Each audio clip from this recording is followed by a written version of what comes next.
Hello there, and welcome to Umber Dreams Archives. I'm so glad you found your way here tonight. Take a moment to settle in, to let the day fall away, to find your most comfortable position. Where in the world are you watching from? A quiet bedroom where the evening has finally arrived? A peaceful corner where you can finally rest? Wherever you are, you're welcome here. Tonight we're going to explore the Abbasid Caliphate, one of history's most remarkable civilizations, a golden age that stretched across 5 centuries and transformed human knowledge itself. We'll discover the round city that became the world's greatest metropolis, understand how ancient wisdom was preserved and expanded, and contemplate the poets and astronomers who looked up at the same stars we see tonight. It's a journey that spans from the revolution of 750 to the siege of 1258, from the deserts of Arabia to the courts of paradise on earth. But don't worry, this isn't going to be a dramatic tale of conquest and collapse. Instead, we'll move slowly and carefully through gardens filled with poetry, libraries stacked with translated wisdom, and observatories measuring the heavens with unprecedented precision. By the end, I think you'll find yourself transported to a world where knowledge was treasured above gold, where a caliph might debate philosophy with scholars until dawn, where the night sky itself became a map written in Arabic names. If you enjoy these calm explorations through history's quieter corners, a like and subscribe really helps reach others seeking the same peaceful way to end their day. And to those already subscribed, thank you for being part of this community of curious dreamers. So settle in now, let your shoulders drop, take a slow breath, and then another. And let's begin our slow drift through 5 centuries of poetry and stars, of wisdom and wonder. There's nowhere you need to be right now, nothing you need to solve. Just listen, and let the story of the Abbasid Golden Age unfold like a gentle dream. The Abbasid Revolution began not with armies, but with a colour and a promise. In the year 747, black banners appeared across the eastern provinces of the Islamic world, and those who saw them understood that something fundamental was shifting. The Umayyad Caliphate, which had ruled for nearly a century, had grown distant from many of its subjects, favouring Arab aristocracy over the increasingly diverse Muslim community. The Abbasids, claiming descent from the Prophet Muhammad's uncle Abbas, offered something different, a vision of Islamic rule that honoured all Muslims equally, regardless of ethnic origin. The movement gathered strength in Khorasan, in what is now northeastern Iran, where Persian Muslims had long felt marginalised by Umayyad Arab privilege. Abu Muslim, the Abbasid general, was himself Persian, and his success in uniting diverse groups under those black banners demonstrated the revolution's appeal. This wasn't merely a dynastic struggle between 2 Arab families. It represented a fundamental reimagining of what the Islamic Caliphate could become, a shift from Arab empire to cosmopolitan civilization. By 750, the revolution succeeded. The last Umayyad Caliph fled westward, eventually establishing a separate caliphate in Spain that would endure for centuries. But in the east, the Abbasids claimed authority, and their first caliph, Abu al-Abbas, earned the title al-Safa, which means, quote, 0 for his ruthless elimination of Umayyad rivals. Yet this violent beginning would give way to something unexpected. The early Abbasid caliphs recognized that their legitimacy rested not just on conquest, but on creating something genuinely new and appealing to their subjects. They moved the capital away from Damascus, the Umayyad stronghold, seeking a fresh location that would symbolize their fresh vision.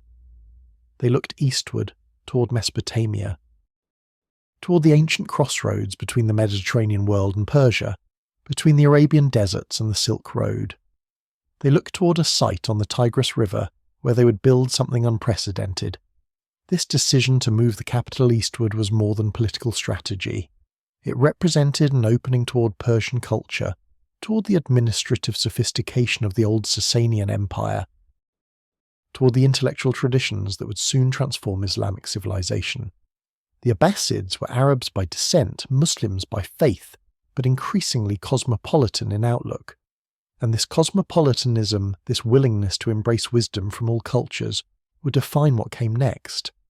And what came next was the building of a city that would become legend, a perfect circle rising from the banks of the Tigris, a place that would soon hold more books than anywhere else on earth, that would draw scholars from 3 continents, that would be called, quite simply, the City of Peace.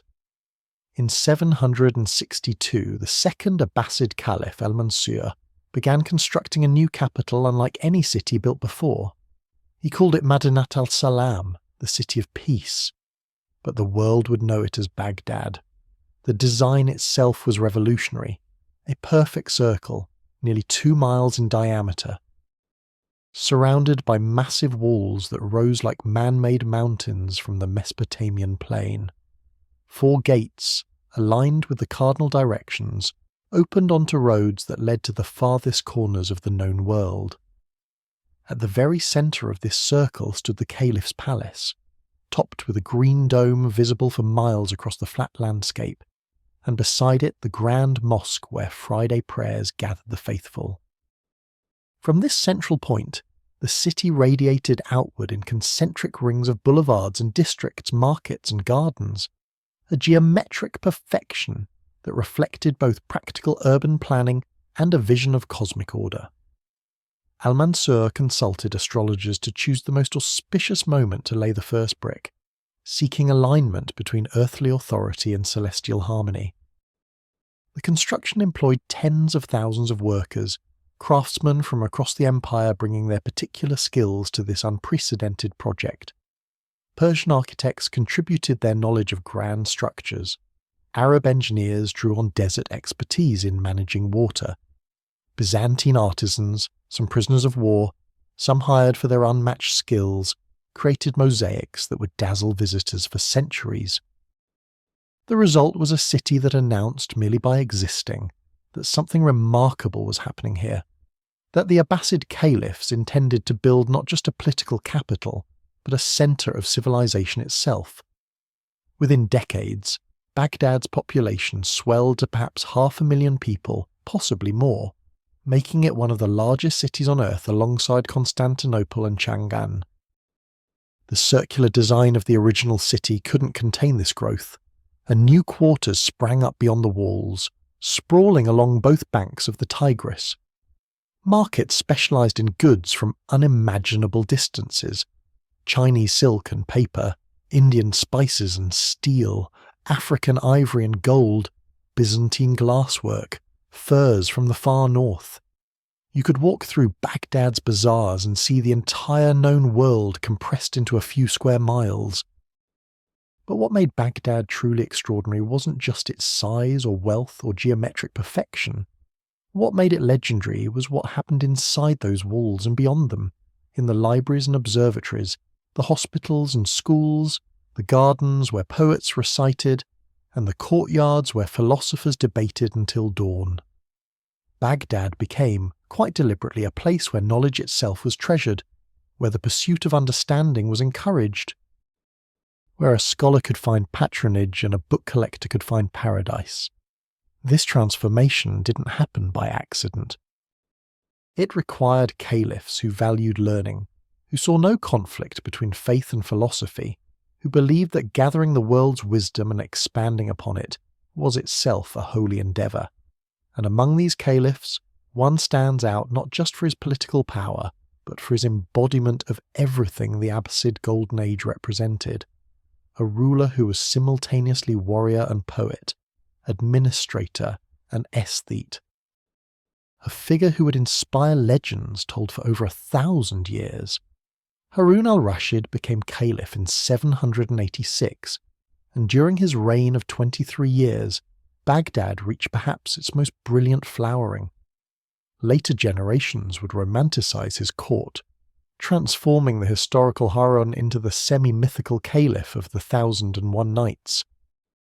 But the reality was remarkable enough without embellishment. Here was a ruler who commanded an empire stretching from North Africa to Central Asia, whose treasury overflowed with wealth from the Silk Road trade, who exchanged embassies and gifts with Charlemagne himself, yet who also valued poetry and music, who could recite verses and appreciated beauty as much as power. The Caliph's court became legendary for its magnificence. Visitors described palace chambers whose walls were covered in gold leaf, fountains that ran with perfumed water, gardens where artificial trees bore jewelled fruit. Harun kept a menagerie of exotic animals, maintained thousands of servants and slaves, and hosted banquets where a single evening's entertainment might cost more than the annual tax revenue of a major city. This wasn't mere ostentation, though certainly vanity played its part. It was also political theatre, a deliberate demonstration of the Caliphate's might, and sophistication meant to awe foreign envoys and inspire loyalty among subjects. But alongside this magnificence, Harun maintained traditions of accessible justice and Islamic piety that complicated his historical portrait. Stories, perhaps apocryphal but revealing nonetheless, tell of him disguising himself to walk among common people in Baghdad's markets, seeking to understand his subjects' real concerns. He performed the pilgrimage to Mecca multiple times despite the journey's difficulty and danger. He endowed mosques and supported religious scholars. He seemed genuinely to see himself as Islam's defender and the Muslim community's servant, even while living in almost unimaginable luxury. What made Harun's court particularly significant for our story was his patronage of learning and the arts. He gathered poets who competed to praise him in the most exquisite verses, rewarding successful compositions with bags of gold. He supported musicians who pushed the boundaries of their art, developing new modes and instruments. Most importantly, he encouraged the translation movement that was beginning to gather momentum, the systematic effort to render Greek, Persian, and Sanskrit texts into Arabic, making ancient wisdom accessible to Arabic readers and creating the foundation for an intellectual revolution. Among the figures at Harun's court was the Barmakid family, Persian nobles who served as viziers and effectively ran the empire's day-to-day administration. The Barmakids were cultivated patrons of learning themselves, and their influence brought Persian literary and intellectual traditions into the heart of the Abbasid court. Their eventual fall from grace and execution in 803 remains mysterious, possibly involving political intrigue or Harun's paranoia about their growing power, but their legacy endured in the cosmopolitan culture they helped nurture. Harun's reign represented a peak, but not the end, of Abbasid cultural achievement. His son, Al-Mamun, would take the intellectual project even further, creating an institution that would become the most important centre of learning in the medieval world. But before we explore that remarkable institution, we need to understand the broader context of intellectual curiosity that made it possible, the growing conviction among educated Muslims that ancient wisdom, regardless of its source, was worth preserving and building upon. This conviction didn't emerge from nowhere. It reflected theological developments, the influence of Mu'tazilite rational theology that saw reason as compatible with revelation, the practical needs of administering a vast empire, and the simple human hunger to understand the world. And it would find its most concrete expression in a building beside the Tigris, a place where translators and scholars would gather to unlock the secrets of the past and chart pathways to the future. The Beit al-Hikmah, the House of Wisdom, was established in Baghdad during the early 9th century, most fully developed under Caliph al-Ma'mun, who ruled from 813 to 833. It wasn't quite a university in the modern sense, nor simply a library, but rather a combination of research institution, translation bureau, and scholarly academy unlike anything that had existed before. Here, in rooms filled with manuscripts and scientific instruments, translators worked to render the classical heritage of Greece, Persia, and India into Arabic, while scholars used these newly available texts as foundations for their own investigations and discoveries. The translation movement that centered on the House of Wisdom represented an extraordinary intellectual project, driven by the conviction that truth was universal and that wisdom could be found in many traditions. Christian translators worked alongside Muslim scholars. Zoroastrians contributed their knowledge of Persian texts. Jewish scholars brought Hebrew and Syriac learning. The common language was Arabic, which was rapidly becoming not just the language of religion and administration, but the language of science and philosophy across the Islamic world. One of the House of Wisdom's most important translators was Hunayn ibn Ishaq, a Christian from what is now Iraq, who became perhaps the greatest medical translator of his age. He mastered multiple languages, including Greek, Syriac, Arabic, and Persian, and his translations of Galen and Hippocrates became the standard medical texts used for centuries afterward, not just in the Islamic world, but eventually in medieval Europe as well. Hunayn insisted on accuracy over speed, sometimes making multiple trips to find the best Greek manuscripts, correcting errors that had crept into earlier translations, adding his own commentaries to clarify difficult passages. The subjects translated ranged across the entire spectrum of ancient learning: mathematics and astronomy from Ptolemy and Euclid, philosophy from Plato and Aristotle, medicine from the Greek masters, engineering texts, agricultural manuals, even works on music theory and dream interpretation. Nothing was considered too secular or too pagan to be useful if it contained genuine knowledge. This openness, this intellectual generosity, created the conditions for remarkable synthesis and innovation. Al-Mamun himself was deeply invested in this project, reportedly having dreams in which Aristotle appeared to him, encouraging the pursuit of philosophy and reason. Whether or not such dreams occurred, they reflect the Caliph's genuine commitment to learning. He sponsored astronomical observations, established an observatory, and was said to have paid translators the weight of their completed manuscripts in gold, though this charming detail may be exaggeration. What's certain is that under his patronage, the House of Wisdom became the intellectual heart of the most advanced civilization on Earth. Beyond translation, the House of Wisdom fostered original research and mathematical innovation that would shape human knowledge for centuries. It was here that scholars began not just preserving ancient wisdom, but actively improving upon it, correcting errors in Greek astronomy, developing new mathematical techniques, conducting experiments and observations rather than merely accepting authority. The translation project was never about passive reception of the past. It was about creating the foundation for an intellectual future.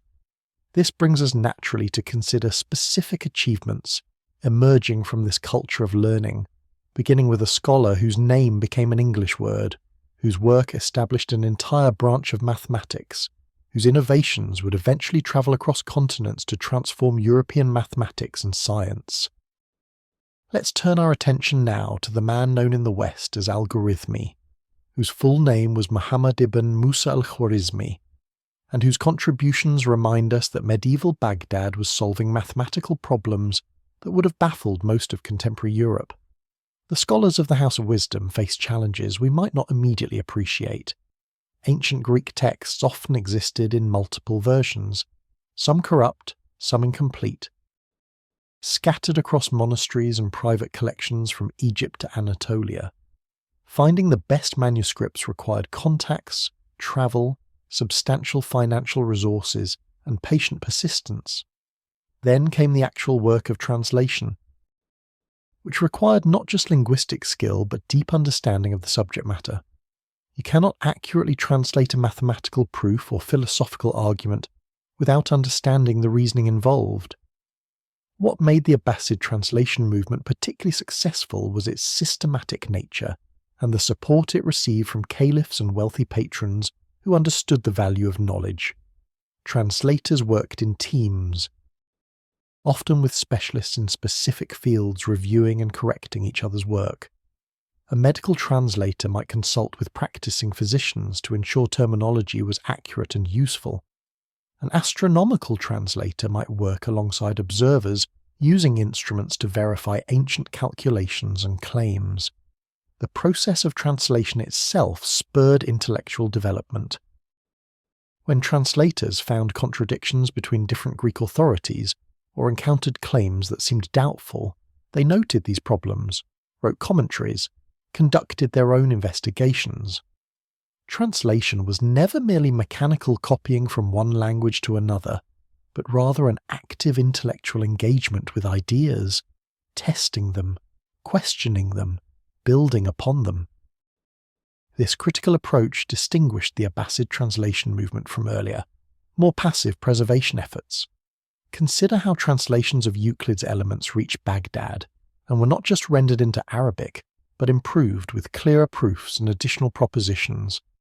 The translators understood geometry deeply enough to recognize where Euclid's arguments could be strengthened, where his assumptions needed clarification. They were scholars and mathematicians in their own right, not just linguistic intermediaries. Their Arabic versions of Euclid would eventually be translated into Latin and become the basis for European mathematical education for centuries. The impact of translating Aristotle was perhaps even more profound and complicated. Aristotle's works on logic, natural philosophy, metaphysics, and ethics hadn't been widely available in the Latin West, which had lost most of his writings during the chaotic centuries following Rome's fall. But in Baghdad, Aristotle's complete corpus was translated and eagerly studied, his logical methods adopted by Muslim theologians and philosophers, his ideas about nature and causation debated and refined.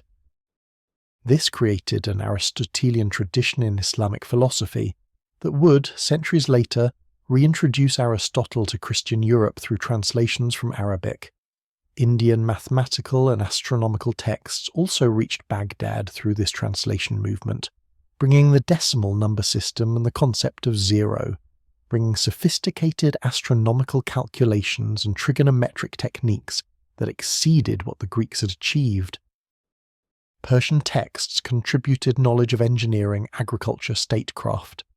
The House of Wisdom became a clearinghouse for global knowledge, gathering wisdom from multiple civilizations and making it available to Arabic readers across the Islamic world.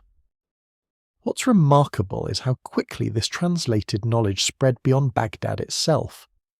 Within generations, scholars in Cordoba in Spain and Samarkand in Central Asia could access the same Greek, Persian and Indian texts, all rendered into Arabic, all available for study and commentary. This created an intellectual commonwealth spanning 3 continents, united by a common scholarly language and shared commitment to learning. A mathematician in Egypt could correspond with a colleague in what is now Afghanistan, each understanding the other's work because both read Arabic and both had access to the same foundational texts. And this brings us to a development that made such wide distribution of knowledge possible, a technology transfer from China that would prove as revolutionary as any philosophical text, that would make books affordable and abundant in ways impossible, with expensive parchment manuscripts laboriously copied by hand. The arrival of paper in the Islamic world transformed intellectual life almost as profoundly as the content of the books themselves, and understanding this transformation helps us appreciate how the Abbasid Golden Age was built, not just on ideas, but on practical technologies that made ideas accessible. The Abbasid Caliphate's Golden Age cannot be understood without recognizing the profound influence of Persian culture and the remarkable synthesis that occurred when Arab Islamic traditions merged with the sophisticated heritage of ancient Iran. The Persians had developed complex systems of administration, refined literary aesthetics, philosophical traditions stretching back centuries before Islam. Rather than seeing this as threatening to Islamic identity, the Abbasids embraced it as enrichment, creating a cosmopolitan culture that was simultaneously Islamic and Persian, Arab and Iranian, something genuinely new that honoured both its components. This fusion was visible in the very structure of government. The Abbasid bureaucracy adopted Persian administrative practices, including the powerful position of vizier, essentially a prime minister who managed the empire's day-to-day operations, while the Caliph maintained ultimate religious and political authority. Many early Abbasid viziers came from Persian noble families, bringing centuries of statecraft experience to their roles. They introduced sophisticated record-keeping systems, tax collection methods, protocols for diplomatic correspondence, all refined through generations of Persian imperial administration. Persian literary influence shaped Arabic writing in profound ways. The ancient Persian tradition of wisdom literature, with its mix of practical advice, philosophical reflection, and entertaining stories, found new expression in Arabic works like Kalila wa Dimna, animal fables adapted from Sanskrit through Persian intermediaries. Persian poetic forms influenced Arabic poetry, introducing new meters and themes. The Persian celebration of the garden as paradise on earth inspired Islamic garden design throughout the empire, creating spaces where pools and fountains, flowers and fruit trees combined to offer glimpses of the heavenly garden promised to believers. In intellectual life, Persian traditions complemented Greek-influenced learning. Persian astronomy had achieved sophisticated mathematical techniques for predicting planetary positions, calculation methods that Islamic astronomers inherited and improved. Persian medicine contributed practical clinical knowledge to complement Greek medical theory. Persian philosophical traditions, particularly Zoroastrian and Manichaean ideas, entered into dialogue with Islamic theology, sometimes inspiring heretical movements, but more often enriching mainstream philosophical discussions about good and evil, free will and destiny. This cultural fusion created tensions as well as creativity. Some Arab Muslims worried that Persian influence diluted authentic Islamic culture, that the Abbasid court had become too Persian in its love of luxury and ceremony, too willing to incorporate pre-Islamic traditions. The Shubia movement explicitly championed Persian cultural equality with or superiority to Arab traditions, producing literature that celebrated Persian achievements and questioned Arab claims to special status. These debates could become heated, sometimes politically dangerous, but they also stimulated artistic and intellectual creativity as different groups competed to demonstrate their cultural worth. Language itself became a site of fusion and innovation. Arabic remained the prestige language of religion, administration, and increasingly of high culture, but Persian continued to flourish as a spoken and literary language. Many educated people were bilingual, moving fluidly between Arabic and Persian contexts. This bilingualism enriched both languages, with Persian borrowing Arabic religious and philosophical vocabulary, while Persian words for luxury goods, administrative terms, and cultural concepts entered Arabic. The result was two languages that, while remaining distinct, were deeply interconnected through shared Islamic civilization. What emerged from this fusion was neither purely Arab nor purely Persian, but something new. A cosmopolitan Islamic culture that could incorporate elements from many sources while maintaining coherence through shared religious values and the unifying medium of Arabic scholarship. This cultural openness and synthesis was not inevitable. It required deliberate choices by rulers and scholars to value learning over ethnic pride, to see wisdom wherever it appeared rather than privileging one cultural tradition. And this cosmopolitan spirit would allow the Abbasid world to continue absorbing and building upon knowledge from other civilizations, including technological innovations from far to the east that would transform the very material basis of intellectual life. The Abbasid Caliphs and their wealthy courtiers developed a passion for books that seems almost obsessive by any standard. We have accounts of libraries containing hundreds of thousands of volumes, of book collectors who spent fortunes acquiring rare manuscripts, of scholars who travelled months to consult a particular text. This bibliophilia wasn't mere status-seeking. Though fine books certainly conveyed prestige, it reflected a genuine conviction that books contained treasures more valuable than gold, that accumulated wisdom was the truest wealth, that a well-stocked library represented civilization's highest achievement. Al-Ma'mun's successors continued his commitment to gathering knowledge, and private libraries multiplied throughout Baghdad and other major cities across the Caliphate. We know of one 10th century scholar whose personal library required multiple buildings to house and employed a full-time staff just to maintain the catalogue. Another bibliophile reportedly owned so many books that when he travelled, he needed 400 camels just to carry his library with him. The volumes organised in alphabetical order so he could find any text he needed.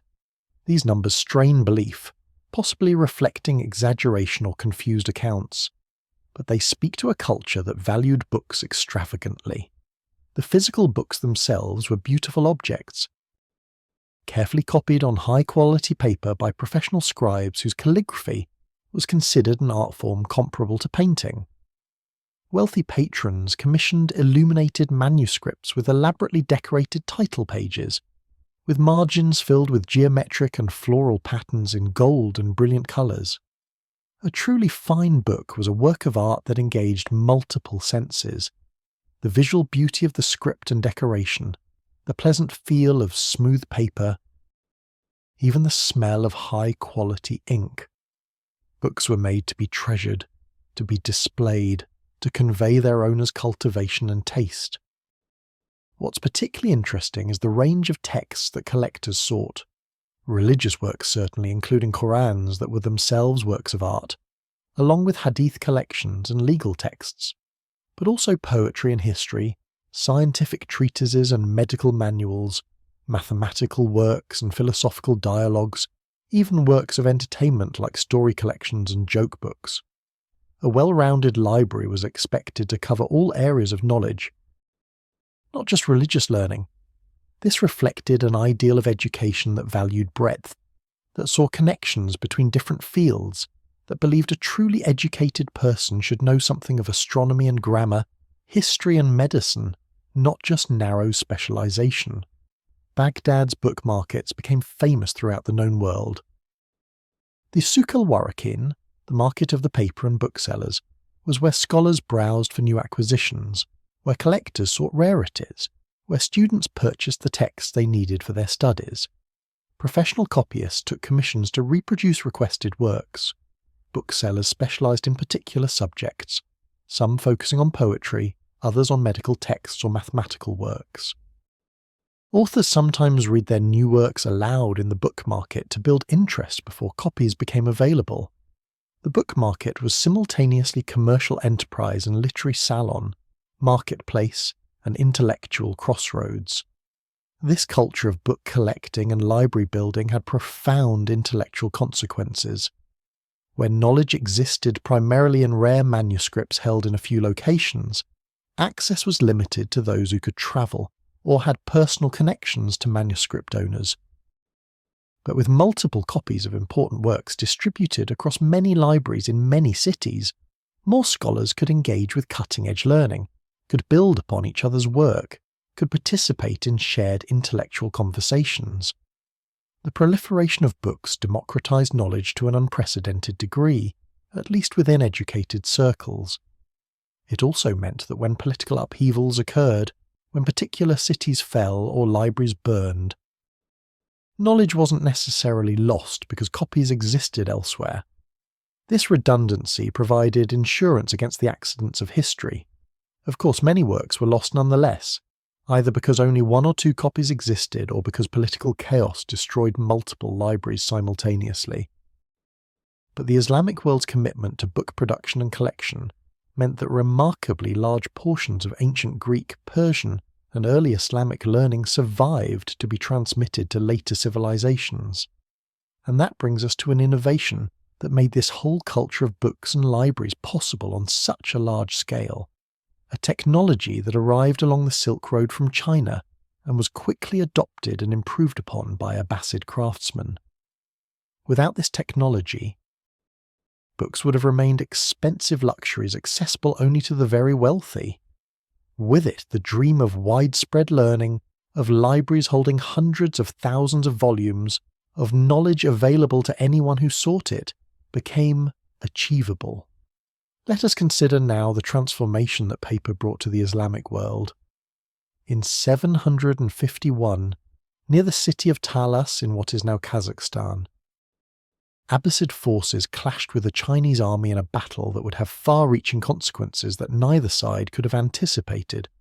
The battle itself was militarily inconclusive, But among the Chinese prisoners taken by the Abbasids were craftsmen who knew the secret of paper making, a technique that China had guarded for centuries. These prisoners, or perhaps others who learned from them, brought paper-making knowledge to the Islamic world, and within decades, paper mills were operating in Samarkand, then Baghdad, then throughout the Abbasid realms. Paper's arrival transformed Islamic civilization in ways that are difficult to overstate.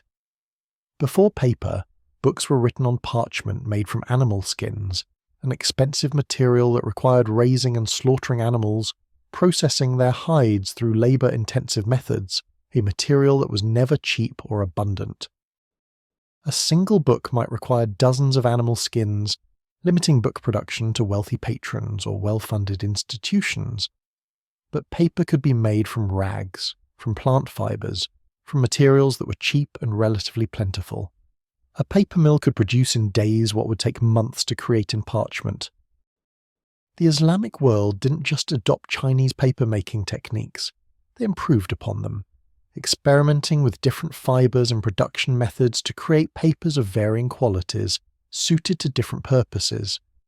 They developed techniques for producing very smooth, fine paper, suitable for delicate calligraphy, and rougher, cheaper papers adequate for everyday documents or student copies. They learned to size paper differently depending on intended use, to create papers that wouldn't bleed when certain inks were applied, to make papers that were durable enough to last for centuries. Within a few generations, paper had become the standard writing material throughout the Islamic world, enabling an explosion in book production that would have been impossible with parchment. The famous libraries we discussed earlier, with their hundreds of thousands of volumes, became feasible only because of paper. Government bureaucracies expanded their record-keeping because paper made maintaining extensive archives affordable. Schools could provide textbooks to students because copying texts onto paper didn't require prohibitive expense. Letter writing became more common as the material cost of correspondence dropped. Knowledge became more accessible because the medium that carried it became abundant. This had immediate practical effects on intellectual life. Scholars could afford to own their own copies of important works rather than relying on access to a patron's library. Students could take notes more freely, could create their own reference collections, could correspond with fellow students to discuss ideas and share discoveries. The barrier between those with access to knowledge and those without began to lower, not completely. Literacy still required education and leisure, but significantly. The Islamic world's famous emphasis on learning was enabled by paper's democratic material properties. European travellers to the Islamic world were amazed by the abundance of books and paper, returning home with accounts of markets filled with more books than existed in their entire countries, of scholars who personally owned more volumes than the greatest European monasteries. For centuries, paper remained essentially an Islamic technology, produced in Islamic lands and exported to Christian Europe at high prices. Only gradually, starting in the 12th and 13th centuries, did European craftsmen learn to produce their own paper, often employing techniques learned from Islamic Spain or from Italian merchants who had visited paper mills in the East. It's worth contemplating for a moment the connection between material technology and intellectual achievement. The Abbasid Golden Age wasn't caused by paper. The hunger for knowledge and the institutional support for learning preceded paper's arrival. But paper enabled that hunger to be satisfied more fully, that support to reach more people, those institutions to operate on a larger scale. Sometimes the tools we use to record and transmit knowledge shape what knowledge is possible. What intellectual communities can form, what legacies can be preserved. With abundant paper and extensive libraries, with translated texts from multiple civilizations and original research building upon that foundation, Abbasid scholars made discoveries and developed innovations that would shape human understanding for centuries afterward. Perhaps nowhere is this clearer than in mathematics, where scholars working in Baghdad and other Islamic centers developed entirely new fields and techniques. let us turn our attention now to one of the most influential mathematicians of the medieval world, a scholar whose name has echoed through centuries in ways he could never have imagined.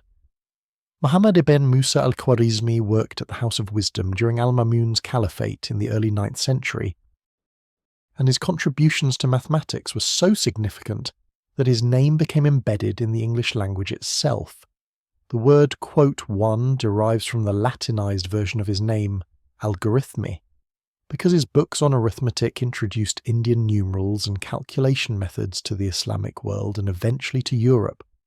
More profoundly, the word quote two comes from the Arabic quote three, a term in the title of his most famous work, Kitab al-Jabr wal-Muqabala, the compendious book on calculation by completion and balancing. Al-Khwarizmi's algebra book represented something genuinely new in mathematics, a systematic treatment of solving equations that brought together methods from multiple traditions and presented them in a unified, teachable form. The book wasn't purely theoretical. It addressed practical problems that merchants, surveyors, and estate administrators faced, dividing inheritances according to Islamic law, calculating areas of irregular plots of land, determining fair business partnerships. But al-Khwarizmi's genius lay in abstracting these practical problems into general methods that could be applied to many situations. He classified equations into 6 basic types, providing step-by-step methods for solving each one. These weren't the symbolic equations we write today with letters and equal signs. Those notational innovations came much later. Instead, al-Khwarizmi described equations in words, quote 4. Yet the mathematical reasoning was identical to modern algebra, and students could follow his verbal descriptions to arrive at correct solutions. He provided geometric demonstrations to prove that his methods worked, showing that algebra wasn't just computational technique, but had solid logical foundations.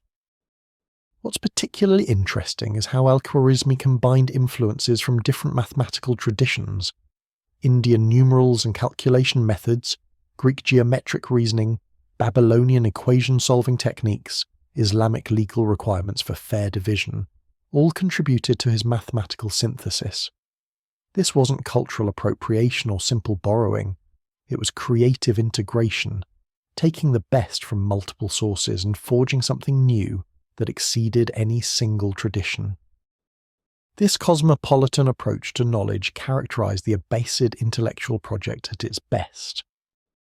Al-Khwarizmi wrote other significant mathematical works as well, including detailed astronomical tables that adapted Indian and Persian calculations for Baghdad's longitude, allowing local astronomers to determine accurate times for daily prayers and to predict eclipses and planetary positions. He also wrote extensively on the Hindu-Arabic numeral system, explaining how to perform calculations with these marvelous new digits, including the revolutionary 0. These works were later translated into Latin and became standard textbooks in European universities, spreading Indian numerals and algebraic methods throughout Christian Europe. The Hindu-Arabic numerals that al-Khwarizmi championed represented another mathematical revolution made possible by Islamic scholars: the decimal place value system, where a digit's value depends on its position, and 0 holds a place where no value exists, made calculation far easier than with Roman numerals or other competing systems. Try multiplying or dividing large numbers using Roman numerals, and you'll quickly appreciate what a breakthrough the decimal system represented.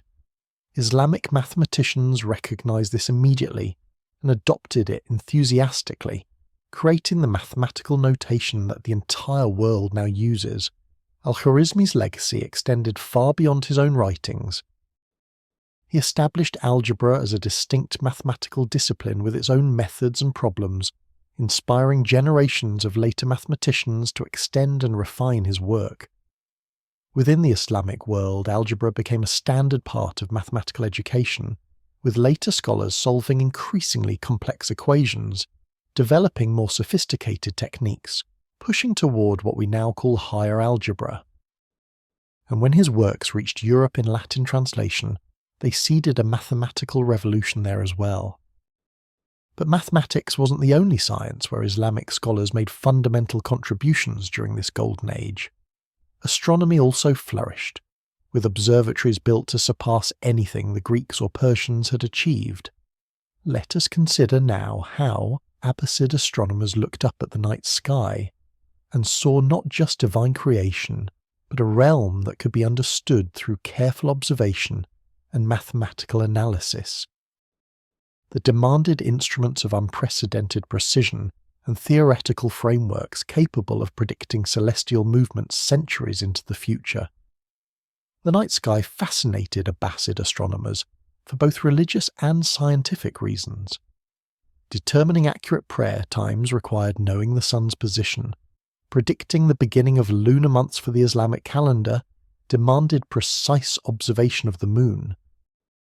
And beyond these practical requirements lay profound questions about the universe's structure and God's design. The Abbasids built observatories equipped with instruments of remarkable sophistication, massive quadrants for measuring angles, astrolabes for determining star positions, armillary spheres representing the celestial sphere's geometry, all constructed with unprecedented precision. The observatory at Baghdad, established under Al-Mamun, conducted systematic observations over many years to verify and correct ancient Greek astronomical tables. Islamic astronomers discovered that some of Ptolemy's data was inaccurate, that actual observations didn't match his predictions, requiring new calculations and improved models. This was revolutionary not just scientifically, but philosophically. It demonstrated that ancient authorities, however respected, could be wrong, that careful observation trumped even the most esteemed classical sources, that knowledge progressed through critical examination rather than mere acceptance of tradition. One of the most ambitious astronomical projects was measuring the Earth's circumference. Al-Mamun sponsored an expedition that used geometric principles to calculate the Earth's size, sending survey teams into the desert to measure how far you had to travel north or south for the sun's angle to change by 1 degree. Their result was remarkably close to the modern value, demonstrating both the theoretical understanding and practical skill of Abbasid scientists. They knew the Earth was round, they knew approximately how large it was. They conducted experiments to refine their knowledge rather than merely accepting what ancient authorities had claimed. Islamic astronomers also developed sophisticated trigonometry to support their calculations, sine and tangent functions, spherical trigonometry for working with celestial spheres, precise trigonometric tables calculated to many decimal places, all emerged from the demands of astronomical prediction. These mathematical tools proved useful far beyond astronomy, finding applications in surveying, navigation, architecture, any field requiring precise angular measurements and calculations.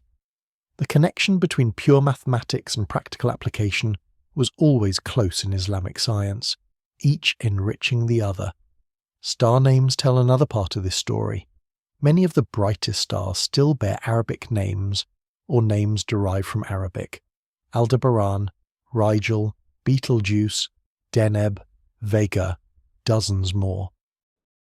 These names preserve a time when Islamic astronomers were the world's foremost observers of the heavens, when their catalogues and star maps were the most accurate available, when Arabic was the language of astronomical discourse. When European astronomers in later centuries began their own observations, they often used existing Islamic star catalogues and retained the Arabic names, inadvertently creating a permanent memorial to medieval Islamic astronomy. Theoretical questions engaged Islamic astronomers as well as practical observations. How did celestial spheres actually move? What caused planets to vary in brightness and apparent size? Why did lunar and solar eclipses occur at predictable intervals? Was Ptolemy's complex system of epicycles and deferents the best explanation for planetary motion, or could simpler models work equally well? These questions anticipated by centuries the debates that would eventually lead to the Copernican revolution in Europe, with some Islamic astronomers proposing alternative cosmological models that questioned aspects of the Ptolemaic system. The connection between astronomy and religion in the Islamic world was complex and productive. On one hand, astronomy served religious needs for prayer times and calendar determination. On the other hand, studying God's creation was itself considered a pious act, revealing divine wisdom and order. Some scholars worried that too much focus on natural causes might distract from divine causation, that explaining eclipses through astronomical calculation might diminish appreciation for God's power. But many more believed that understanding nature's regularities revealed God's consistency and wisdom, that science and faith complemented rather than contradicted each other.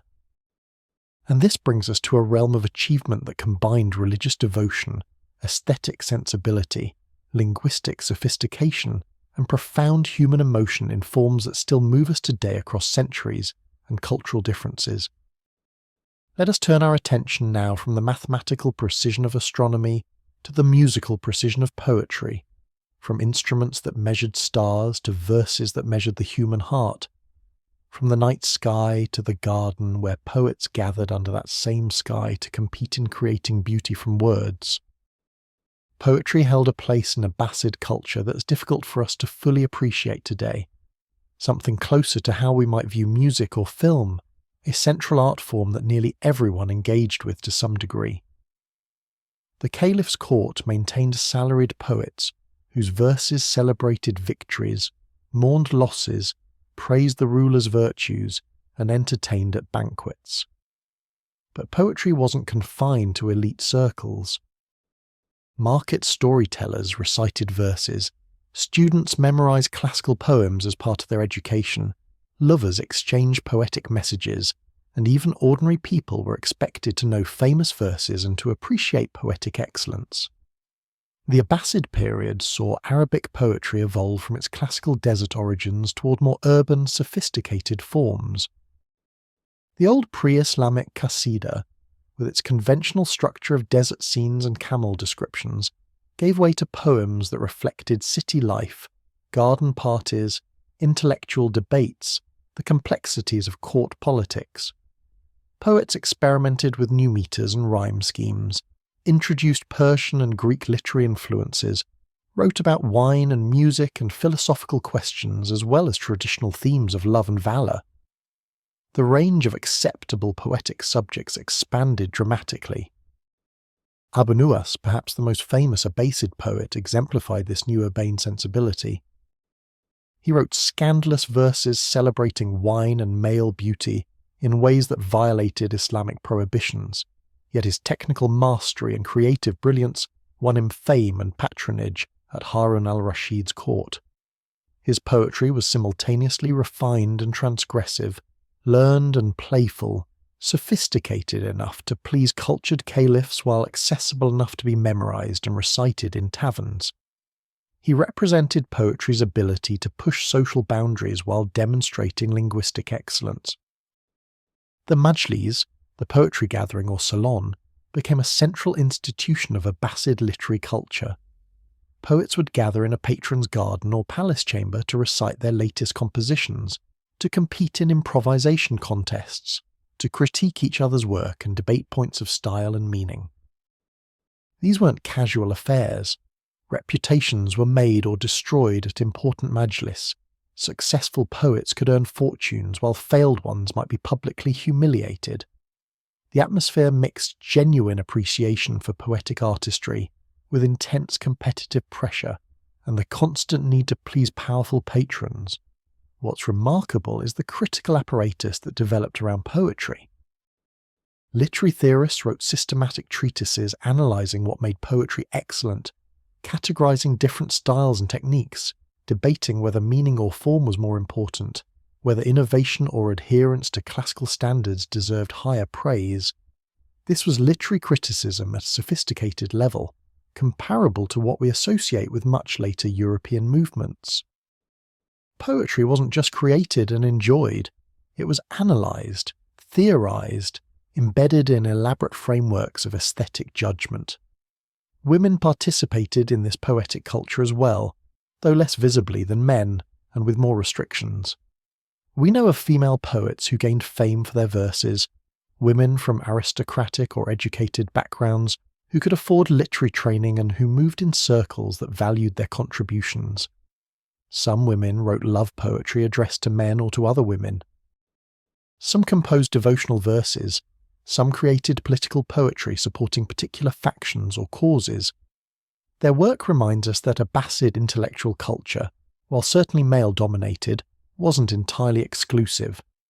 The relationship between poetry and music was intimate and important. Many poems were meant to be sung, with professional musicians setting verses to melodies, creating performances that combined linguistic beauty with musical artistry. The courts maintained orchestras and singers, and a truly memorable performance could make both poet and musician famous. Later we'll consider music more specifically, but it's worth noting here how poetry and music intertwined, each enhancing the other, creating combined art forms that engaged multiple aesthetic dimensions simultaneously. Poetry also served diplomatic and political functions beyond pure entertainment or artistic expression. Poets could criticize powerful figures through veiled language and metaphor, could express political opinions too dangerous for direct statement, could rally support for causes or warn of dangers. A well-crafted satirical poem could damage someone's reputation more effectively than physical attack, while a panegyric could elevate a ruler's status or rehabilitate a fallen official's image. Words had power, and poets wielded that power with varying degrees of responsibility and recklessness. This brings us to a work that, while not poetry in the strict formal sense, represents perhaps the most famous literary achievement associated with the Abbasid period. A collection of tales that has enchanted readers worldwide for over 1,000 years, that draws on the cosmopolitan culture we've been exploring to create a world of imagination that feels simultaneously exotic and universal, ancient and timeless. The 1001 Nights, or Arabian Nights, exists in a curious relationship to actual Abbasid history. The frame story of Scheherazade saving her life by telling the king captivating tales night after night may have Persian origins, while many individual stories came from diverse sources: Indian folk tales, Persian romances, Arab legends, Egyptian stories, all gradually accumulated over centuries into the massive collection we know today. But the world these stories depict, particularly in tales set in Baghdad or featuring Harun al-Rashid, reflects an imagined golden age that draws heavily on memories of Abbasid cultural flowering. The famous tales we know today, Aladdin and Sinbad, Ali Baba, and the 40 Thieves, actually come from later additions to the core collection, often inserted by European translators or editors in the 18th and 19th centuries. The earlier Arabic versions contain different stories, often more complex and sophisticated, less oriented toward children's entertainment and more toward adult audiences who appreciated literary artistry and subtle social commentary. The Nights was never primarily a children's book in its original cultural context, despite how it's often marketed today. What makes the Nights remarkable as literature is its nested structure, stories within stories within stories, creating layers of narrative that sometimes descend 3 or 4 levels deep before returning to the surface. Scheherazade tells a story in which a character tells another story in which yet another character recounts a tale, and readers or listeners must track multiple narrative levels simultaneously, remembering where each layer began and what question or situation prompted each embedded tale. This sophisticated narrative technique anticipates postmodern literary experiments by centuries. The Nights also reflects the cosmopolitan nature of Abbasid culture.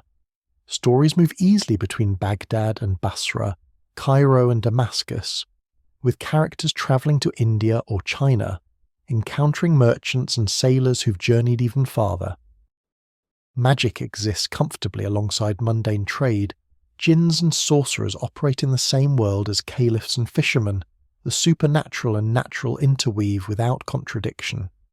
This mirrors the actual Abbasid world, where stories from multiple cultures mixed freely, where a single library might hold books on astrology and astronomy side by side, where seemingly contradictory worldviews coexisted.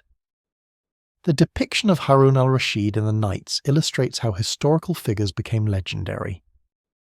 The Knight's Harun is generous and curious, wise and sometimes whimsical, disguising himself to walk among his subjects, concerned with justice, appreciative of poetry and music, surrounded by splendour yet accessible to clever commoners who impress him with their wit. This romanticised portrait bears some relationship to historical accounts, but greatly simplifies and idealises the actual man, who was also politically ruthless, religiously severe in some ways. Entangled in brutal family conflicts, the legendary Harun represents what later generations wanted to believe about the Golden Age, rather than its complex reality. Women in the Knights are notable for their cleverness and agency, albeit within patriarchal constraints. Scheherazade herself is the ultimate example, using intelligence and storytelling skill to survive and eventually transform a murderous king into a just ruler. Other female characters solve problems through wit rather than force, navigate difficult situations through clever speech, sometimes deceive husbands or fathers to achieve their goals. These stories don't represent feminist liberation by modern standards, but they do depict women as capable, intelligent agents rather than merely passive victims or domestic helpers. The Knights influenced European literature profoundly once translations appeared in the 18th century, inspiring romantic Orientalism that shaped Western perceptions of the Islamic world for better and worse. European readers encountered a Middle East of imagination, exotic and sensual, filled with magic and adventure, quite different from the medieval Islamic civilization that actually existed. This imagined Orient became a literary genre and artistic style that often had little to do with real Islamic history or culture, revealing perhaps more about European fantasies than about the Islamic world itself. Yet the Knights remains valuable not as historical document, but as literature that distills certain qualities of Abbasid urban culture, its cosmopolitanism, its love of clever language and intricate narrative, its comfort with mixing high and low culture, its appreciation for both spiritual and sensual beauty. Reading the Knights today, we encounter a cultural artifact that has survived across centuries and continents, still capable of entertaining and enchanting, still revealing something about the civilization that produced it, even through layers of transmission and transformation. And this brings us to consider another aspect of Abbasid achievement, the practical sciences that improve daily life and health, that represented the same empirical curiosity and systematic inquiry we've seen in astronomy and mathematics, but directed toward understanding the human body and treating its ailments. Let us turn our attention now to medicine, to the hospitals and physicians that made Baghdad renowned for healing as well as learning, to the empirical tradition that saved lives even as it advanced theoretical understanding. Abu Bakr Muhammad ibn Zakaria al-Razi, known in Latin as Razis, was one of medieval Islam's greatest physicians, a man who directed hospitals, wrote comprehensive medical encyclopedias, and pioneered clinical approaches that seem remarkably modern. Working primarily in the late 9th and early 10th centuries, al-Razi embodied the empirical spirit of Islamic science at its best. He insisted on observation over authority, careful record-keeping over theoretical speculation, and he was willing to criticize even Galen, the revered Greek physician, when his own clinical experience contradicted ancient teachings. Al-Razi's comprehensive book on medicine was an enormous work, a medical encyclopedia that attempted to compile all known medical knowledge from Greek, Persian, Indian and Islamic sources. It included his own extensive clinical observations, case histories of patients he'd treated, detailed descriptions of diseases and their symptoms, and practical treatment recommendations based on what he'd found actually worked, rather than what theory suggested should work. When the book was later translated into Latin, it became a standard medical reference in European universities for centuries, but perhaps al-Razi's most important contribution was his emphasis on careful observation and clinical trials. When he was asked to choose a site for a new hospital in Baghdad, he reportedly hung pieces of fresh meat at various locations around the city, and then selected the spot where the meat decayed most slowly, reasoning that this indicated the healthiest air. Whether this story is literally true or apocryphal, it illustrates his empirical approach. Test your ideas practically before accepting them. Observe actual results rather than relying on theoretical expectations. Al-Razi also wrote the first clinical description of smallpox and measles as distinct diseases, carefully documenting their different symptoms and courses. This might seem obvious to us now that we know these are separate illnesses, but before Al-Razi's systematic observation and description, physicians often confused them or thought they were the same disease with different manifestations. His book on smallpox and measles was translated into Latin and remained the authoritative text on these diseases until modern times, influencing European physicians for over 8 centuries. The hospitals themselves represented institutional innovations. Islamic hospitals, known as Bimaristans, provided free care to all patients regardless of wealth or status, supported by endowments from wealthy donors seeking religious merit. They were staffed by physicians who had undergone formal training and examination, not by whoever claimed medical knowledge. They kept medical records, allowing physicians to track patients over time and to learn from difficult cases. Some were teaching hospitals where medical students observed and assisted experienced physicians, learning through supervised practice rather than only from books. These hospitals treated mental illness with unprecedented humanity for the medieval period. Rather than chaining or exorcising patients experiencing psychological distress, as was common in contemporary Christian Europe, Islamic physicians provided comfortable quarters, music therapy, occupational activities, sometimes sophisticated talking cures that anticipated modern psychotherapy. Al-Razi himself wrote about psychological treatments, recognizing that mental states affected physical health and that patients needed emotional comfort alongside medical treatment. Islamic physicians also advanced surgical techniques and pharmaceutical knowledge. They developed new surgical instruments, perfected cataract surgery and other delicate operations, and maintained sophisticated pharmacies that prepared medicines from minerals, plants, and animal products according to complex formulae. The pharmacy became a distinct profession separate from physician, with its own training and standards. Prescriptions had to be filled by licensed pharmacists using standardized preparations, an early form of medical quality control. Medical ethics were also seriously considered. Physicians wrote treatises on professional responsibilities, on the need for continued learning throughout one's career, on obligations to poor patients and to society generally. The ideal physician was learned but humble, skilled but compassionate, willing to acknowledge limits and to consult colleagues when uncertain. Medicine wasn't just craft or business, but a learned profession with moral obligations and intellectual traditions. These ethical frameworks influenced medical practice throughout the Islamic world and eventually in Europe as well. This brings us to consider another dimension of Abbasid intellectual life, one that sometimes created tensions with religious authorities, but that also attracted brilliant thinkers who saw no contradiction between faith and reason, who believed that philosophical inquiry and revealed religion could coexist productively, who dared to ask the most profound questions about existence, knowledge, and human destiny.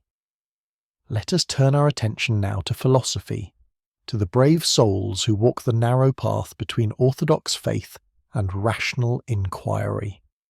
Islamic philosophy emerged from the encounter between Greek philosophical texts, particularly Aristotle and Plato, and Islamic theology and revelation. This was potentially explosive territory. How could eternal philosophical truths derived through reason coexist with revealed truth from God? If philosophical logic led to conclusions that contradicted Quranic verses or prophetic traditions, which should a Muslim accept? These questions exercised some of the best minds in the Abbasid world and generated debates that reverberated for centuries across both Islamic and Christian civilizations. Al-Kindi, working in 9th century Baghdad, was perhaps the first major philosopher to seriously engage this challenge. He argued that philosophy and revelation couldn't ultimately conflict, because truth was one, God was the source of both reason and revelation. Therefore, properly understood, they must harmonize. When apparent contradictions arose, either philosophical reasoning was flawed or scriptural interpretation was mistaken. This wasn't entirely satisfying to either strict philosophers or orthodox theologians, but it opened space for philosophical inquiry within an Islamic framework. The Mu'tazilites, a theological school that gained caliphal support during al-Ma'mun's reign, pushed rational approaches to religious questions even further. They insisted that reason could determine ethical truths independently of revelation, that the Quran should be interpreted rationally rather than literally in some cases, even that the Quran itself was created rather than eternal, a position that shocked more conservative Muslims. For a period, Mu'tazilite doctrines were officially enforced, with scholars who disagreed facing persecution, but this inquisition eventually provoked backlash that discredited rational theology for many believers. Al-Farabi, working in the 10th century, created sophisticated syntheses of Platonic and Aristotelian philosophy adapted to Islamic contexts. He wrote about the ideal city-state governed by philosopher kings, who understood both revealed law and philosophical wisdom, about the relationship between prophecy and intellectual intuition, about how celestial intelligences related to Quranic angels. His work demonstrated that Islamic philosophy could be systematic and comprehensive, addressing all the major questions of metaphysics, epistemology, ethics, and political theory while remaining broadly Islamic in orientation. Ibn Sina, known in Latin as Avicenna, pushed Islamic philosophy to perhaps its highest systematic development in the late 10th and early 11th centuries. His massive works on metaphysics and medicine influenced both Islamic and Christian thought for centuries. He developed intricate arguments for God's existence based on the distinction between necessary and possible being, created sophisticated theories of the soul and intellect, tried to demonstrate that philosophical conclusions aligned with Islamic revelation when both were properly understood. His philosophy was complex, profound, and sometimes controversial. But philosophical inquiry also generated opposition from scholars who worried it led believers away from authentic Islam toward impious conclusions. Al-Ghazali, writing in the late 11th century, launched a devastating critique of the philosophers in his book The Incoherence of the Philosophers, arguing that their metaphysical claims contradicted Islamic doctrine and that their methods led to religious skepticism. He was himself trained in philosophy and used philosophical arguments to attack philosophy, demonstrating intellectual rigour even as he rejected philosophy's authority over revelation. The tension between philosophy and orthodox Islam never fully resolved. Philosophy continued to attract students and practitioners, particularly in Shia contexts, and in Andalusia, where Ibn Rushd, known as Averroes, defended philosophy against al-Ghazali's criticisms. But in the Islamic world's Sunni heartland, philosophy increasingly became marginal to mainstream intellectual life, suspect for its associations with impiety and heresy. The golden age of Islamic philosophy was relatively brief, though its influence endured through Latin translations that shaped Christian scholasticism in medieval Europe. What's interesting from our perspective is how seriously these debates were taken, how much intellectual energy went into trying to reconcile reason and revelation, to find frameworks that honoured both. This wasn't shallow apologetics or rote dogmatism, but genuine philosophical engagement with profound questions about knowledge, reality, faith, and reason. The fact that no perfect resolution emerged shouldn't obscure the brilliance of the attempt or the insights generated along the way. This brings us to a domain that might seem lighter, but that reveals similar intellectual sophistication and cosmopolitan influences. Music theory and practice, another realm where mathematics met art, where Persian and Greek and Arab traditions blended into something new. Let us consider now how the Abbasid world understood music not just as entertainment, but as science, as therapy, as window into cosmic harmony itself. music occupied a complex and sometimes controversial position in Abbasid culture. Some religious authorities condemned music as frivolous distraction from devotion, as potentially sinful indulgence in sensual pleasure. Yet music thrived at the Caliph's courts. In the homes of the wealthy, even in some Sufi religious practices where music and movement facilitated mystical experience. And beyond its practice, music became an object of serious theoretical study, analysed mathematically and philosophically as revealing fundamental truths about sound, proportion and cosmic harmony. The great theorist Al-Farabi, whom we mentioned earlier for his philosophy, also wrote comprehensive treatises on music theory. He analysed how musical intervals corresponded to mathematical ratios, how different rhythmic patterns created different emotional effects, how modes or melodic frameworks shaped the character of compositions. This wasn't merely abstract speculation. Al-Farabi was himself an accomplished musician who designed improved instruments and could demonstrate his theories practically. His grand book of music became a foundational text, influencing musical thought for centuries. The Islamic world inherited and developed sophisticated traditions of music theory from Greek and Persian sources. The Greeks had understood that musical intervals could be expressed as mathematical ratios. An octave was 2:1. A perfect fifth was 3:2. A perfect fourth was 4:3. Islamic theorists refined and extended these insights, developing complex systems for analysing scales, modes, and rhythmic cycles.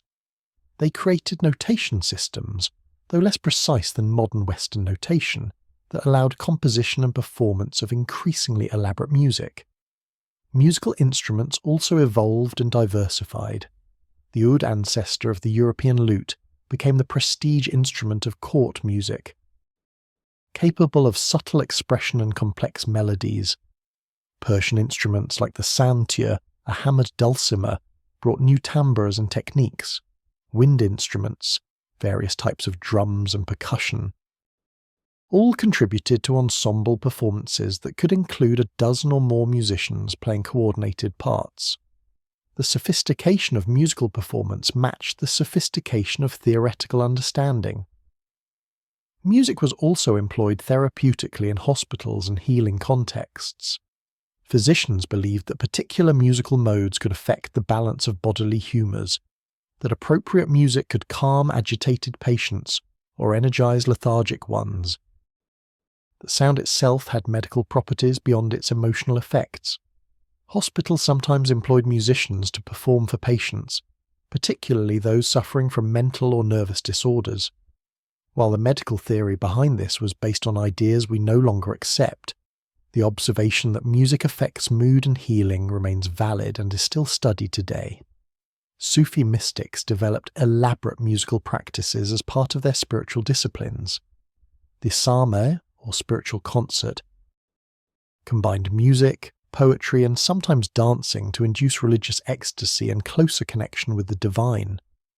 This was controversial among Orthodox scholars who saw it as dangerous innovation, potentially leading to improper emotional states or mixing improperly with religious ritual.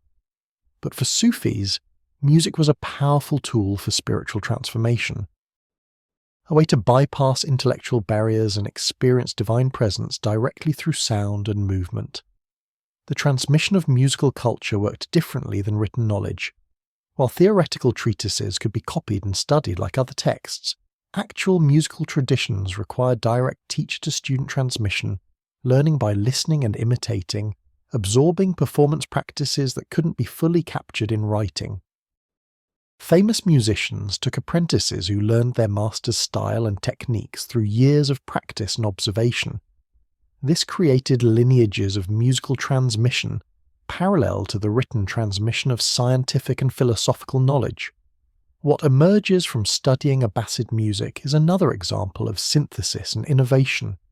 Greek mathematical approaches to understanding sound, Persian performance traditions and instruments, Arab poetic forms that shaped lyrics and rhythms, all combined to create something new that couldn't be reduced to any single source.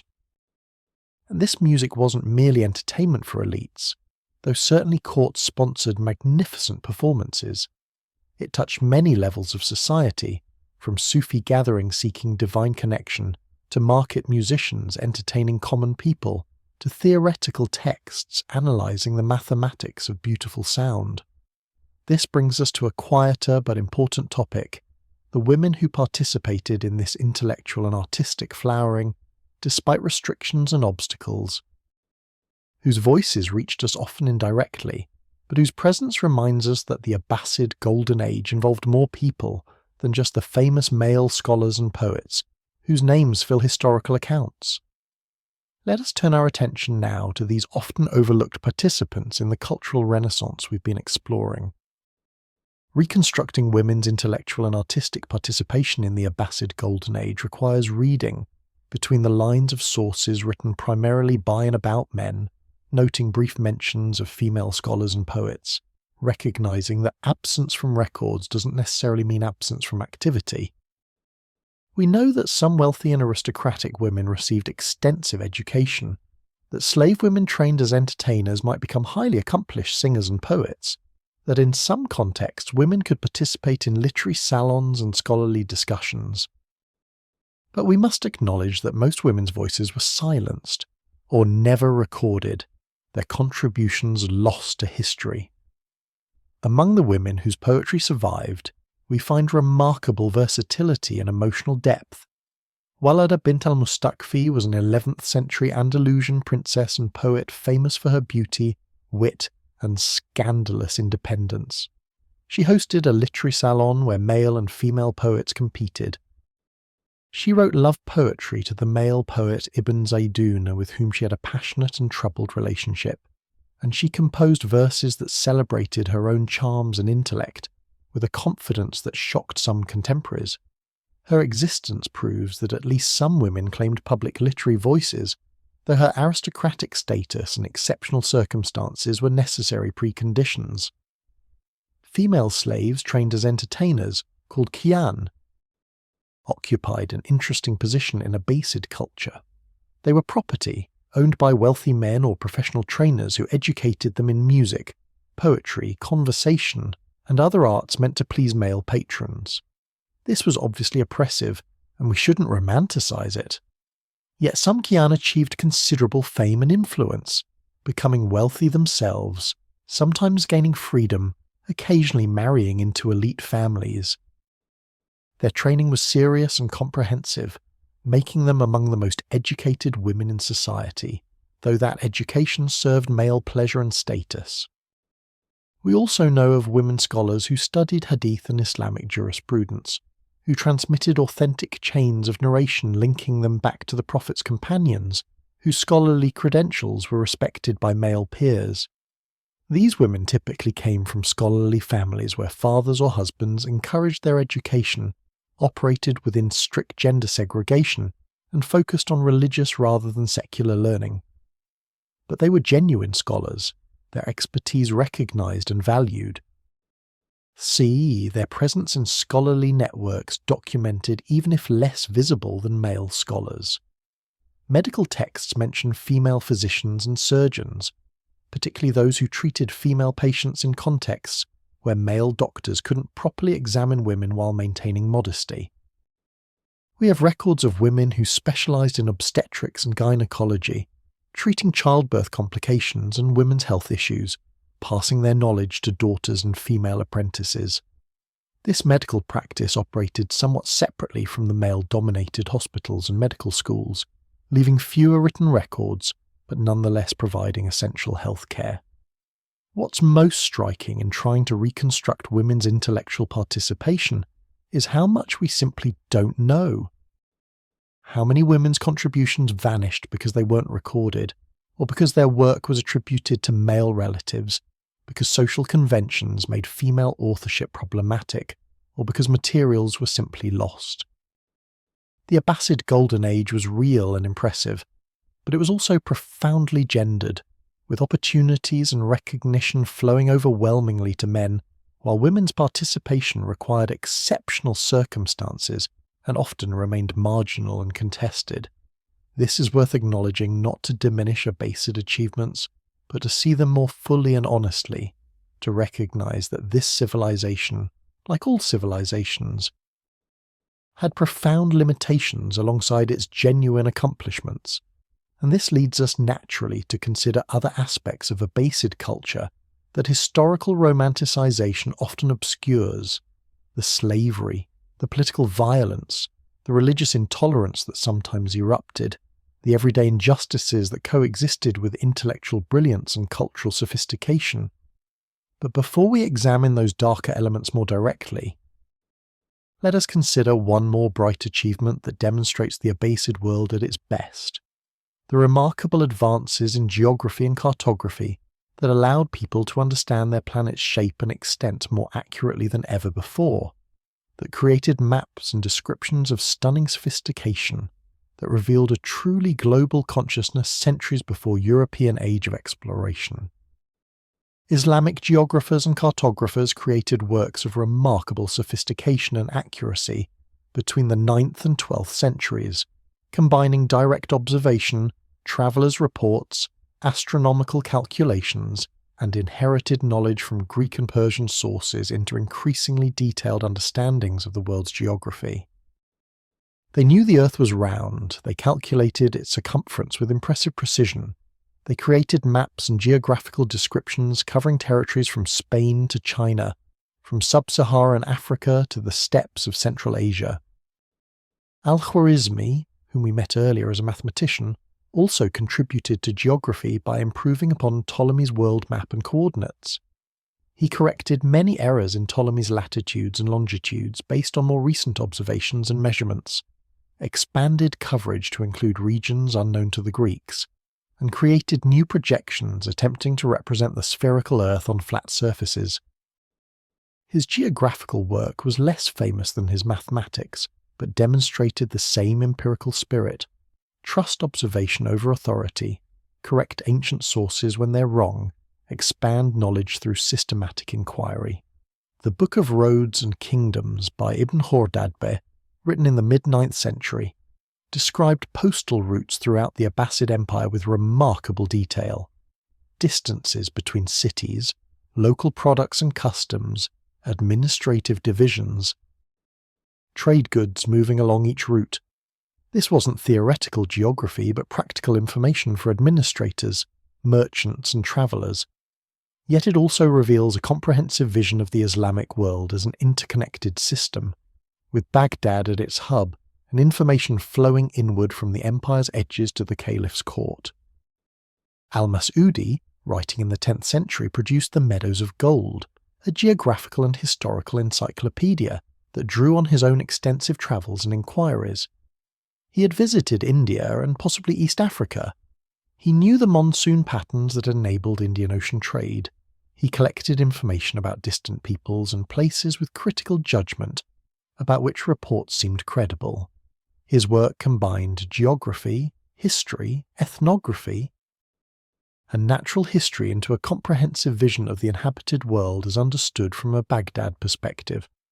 The most famous Islamic cartographer was al-Idrisi, who worked in 12th century Sicily for the Norman king Roger II, creating a massive world map and geographical compendium called the Tabula Rogeriana. This work synthesized Islamic geographical knowledge accumulated over centuries with al-Idrisi's own observations and interviews with travellers. The map depicted the known world in unprecedented detail, with reasonable accuracy for regions from Europe to China, though like all medieval maps it contained errors and blank spaces for unknown territories. Christian Europe had nothing comparable in sophistication until centuries later. Islamic maps often oriented south at the top rather than north, placing Mecca rather than Jerusalem at the spiritual and sometimes geometric centre, reflecting different cultural priorities than Christian European cartography. They incorporated mathematical projections attempting to preserve certain geometric properties when representing curved Earth on flat surfaces. They marked climate zones based on Greek theories about habitable and uninhabitable latitudes. They included both practical route information and cosmological speculation about the Earth's place in the universe. Trade routes received particular attention, especially the Silk Road connections linking the Islamic world to China and the Indian Ocean maritime networks carrying spices, textiles, and other luxury goods between ports in India, Arabia, East Africa, and Southeast Asia. Islamic merchants were often the intermediaries in global trade, their geographical knowledge essential to commercial success.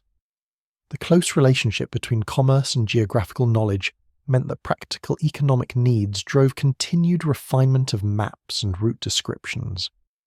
Beyond purely practical geography, Islamic scholars also contemplated theoretical questions about the Earth's shape, size, and position in the cosmos. They debated whether land or water covered more of the Earth's surface, whether the southern hemisphere was inhabited or entirely ocean, how high mountains reached and how deep oceans descended. These questions mixed empirical investigation with philosophical speculation, scientific measurement with theological reflection on divine creation's design and purpose. What emerges from studying Islamic geography is another example of the synthetic cosmopolitan approach that characterized the Abbasid Golden Age at its best. Greek mathematical geography, Persian administrative records, Indian ocean navigation techniques, Arab merchant route knowledge, all contributed to increasingly sophisticated and accurate understandings of the world. And this knowledge flowed outward as well as inward. When European scholars began creating their own geographical works in the later Middle Ages, they drew heavily on Islamic sources, learning from Muslim cartographers and travellers whose knowledge exceeded anything available in Christian Europe.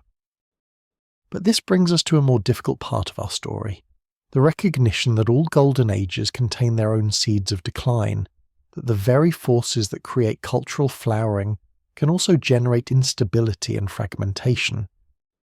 Let's turn our attention now to the internal tensions and external pressures that began eroding the Abbasid Caliphate's unity and power, that transformed Baghdad from unquestioned centre of the Islamic world to one power among many, that set the stage for the tragedy that would eventually consume the city we've spent so long admiring.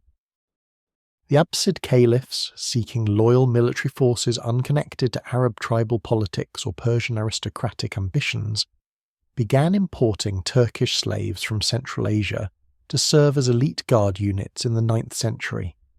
These Mamluks, as they were called, were captured or purchased as boys, converted to Islam, given military training, and formed into disciplined units personally loyal to the caliph who owned them. The theory was elegant: a military force with no local power base, no ties to rival factions, completely dependent on the caliph for status and livelihood, should be perfectly obedient and politically reliable.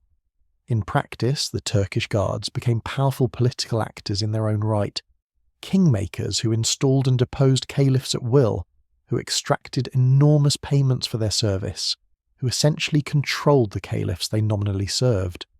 The problem was structural.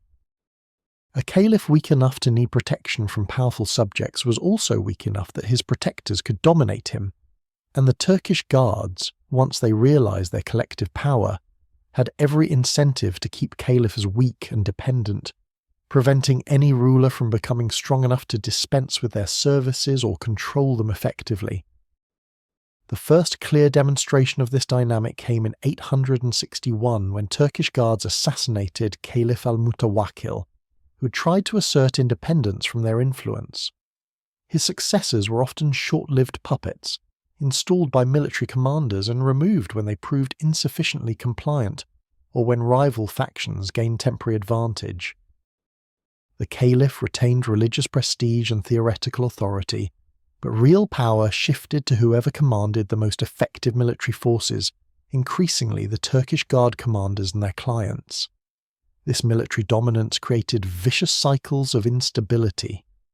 Caliphs needed revenue to pay the guards, but aggressive taxation provoked rebellions that required military suppression, which required more guards, which required more taxation. Provincial governors who could maintain their own forces began ignoring caliphal authority, keeping tax revenues locally rather than sending them to Baghdad. The empire fragmented as different regions came under control of de facto independent rulers who might formally acknowledge the Caliph's religious authority but ignored his political commands. The Turkish guards themselves weren't culturally integrated into Baghdad's civilian society. They lived in separate barracks, maintained their own language and customs, sometimes clashed violently with Baghdad's Arab and Persian populations, who resented their power and privileges. This created a cultural and social divide between the military establishment and the civilian population they supposedly protected, with each group viewing the other with suspicion and sometimes hostility. The cosmopolitan ideal of diverse peoples united by Islam and learning gave way to ethnic tensions and political fragmentation. Intellectually and culturally, Baghdad remained important even as political power dispersed.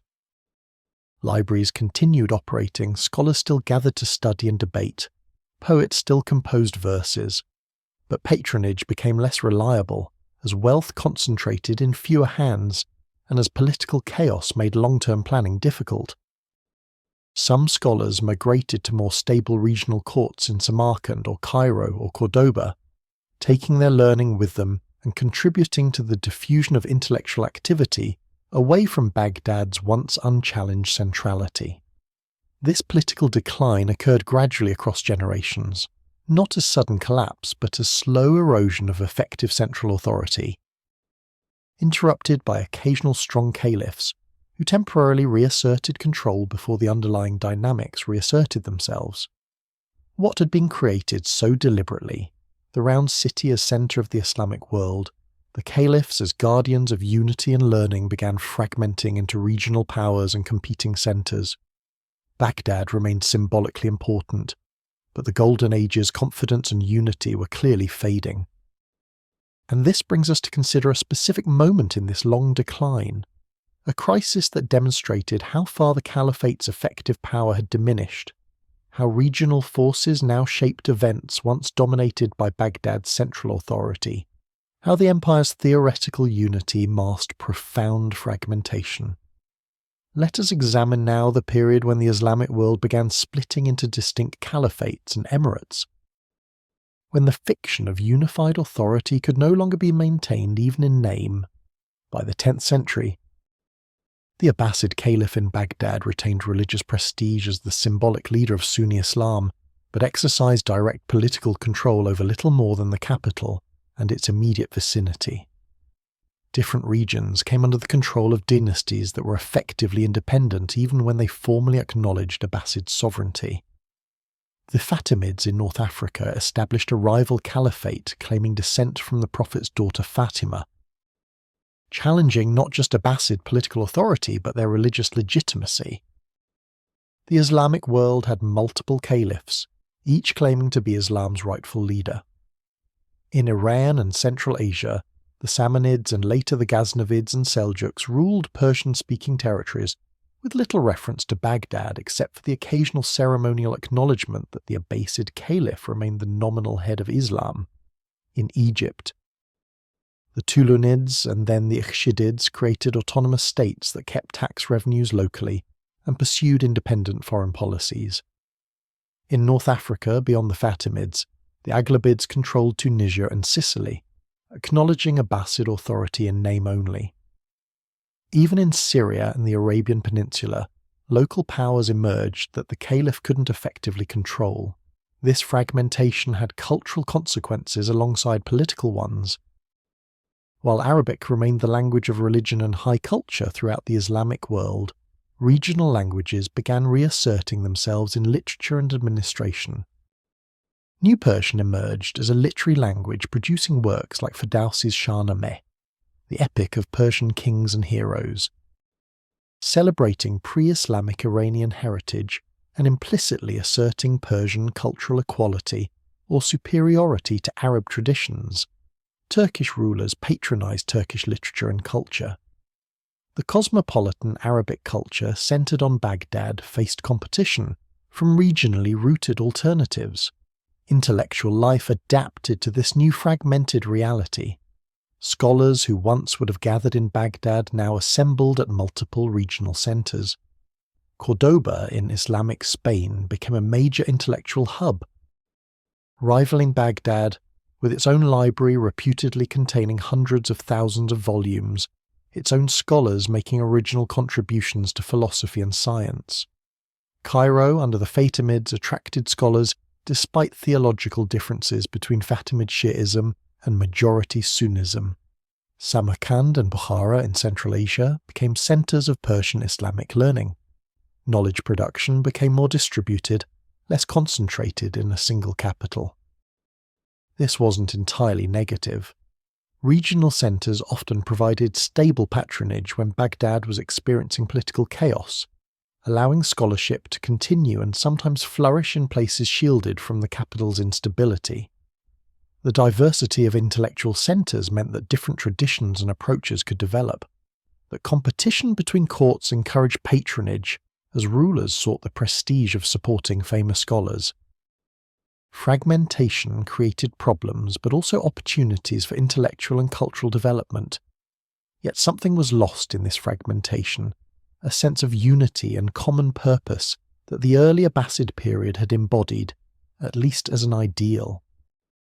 The cosmopolitan dream of scholars from all parts of the Islamic world gathering in Baghdad to share knowledge and debate ideas became less practical when political fragmentation made travel more difficult and dangerous, when regional rulers preferred supporting local scholars over allowing their brightest minds to migrate to distant capitals. The Islamic world remained connected through shared religion, language and cultural references, but the political and institutional unity that had supported the Golden Age's achievements eroded. The Seljuk Turks, arriving from Central Asia in the 11th century, briefly imposed military unity on much of the Islamic world, ruling through the Caliph, who became essentially their religious figurehead. This restored some political order, but also demonstrated that real power had shifted decisively away from the Abbasid family to whoever commanded the most effective armies. The Caliph's religious authority survived, but his political authority had become largely fictional, dependent on the goodwill of military strongmen who might consult him on religious matters, but who made political decisions independently. Religious authority itself began fragmenting as different legal schools and theological movements developed regional concentrations and institutional bases, as Sunni Shia divisions hardened into opposed political communities, as Sufi orders created their own networks of loyalty and transmission that sometimes rivaled formal religious hierarchies. The Islamic world remained united by fundamental beliefs and practices, but interpretive diversity increased, sometimes creatively, but sometimes through bitter disputes that could turn violent. And this brings us to a reality that the Islamic world, fragmented and internally divided, initially failed to appreciate fully: the threat emerging from the Far East, from the Mongol steppes, from a people whose name would become synonymous with devastation and conquest, whose arrival would end forever the Abbasid Caliphate and transform the Islamic world as profoundly as the original Arab conquests had transformed the ancient Middle East. Let us turn our attention now to the gathering storm that would sweep across Eurasia. Genghis Khan united the Mongol tribes in the early 13th century and launched conquests that would create the largest contiguous land empire in human history, stretching at its height from Korea to Hungary, from Siberia to India. The Mongols were brilliant strategists and tacticians, absolutely ruthless toward resistance, and initially they paid little attention to the Islamic world, focusing on China and Central Asia. But their westward momentum was inevitable, and the fragmented Islamic world was ill-prepared for the catastrophe approaching. The Mongols' military success derived from several factors: superb cavalry tactics developed on the open steppes, iron discipline and organisation that allowed coordinated movements across vast distances, psychological warfare that deliberately cultivated terror through massacres of resistant populations, intelligence networks that gathered detailed information about enemies before attacking, willingness to adopt useful technologies and techniques from conquered peoples. They were not mindless barbarians, but a sophisticated military machine commanded by strategic geniuses.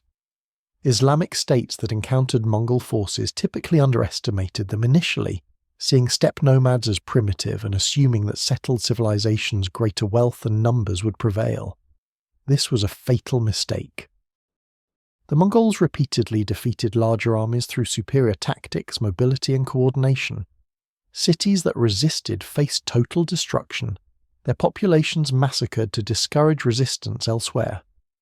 The choice presented was stark: submit immediately and completely, or face annihilation.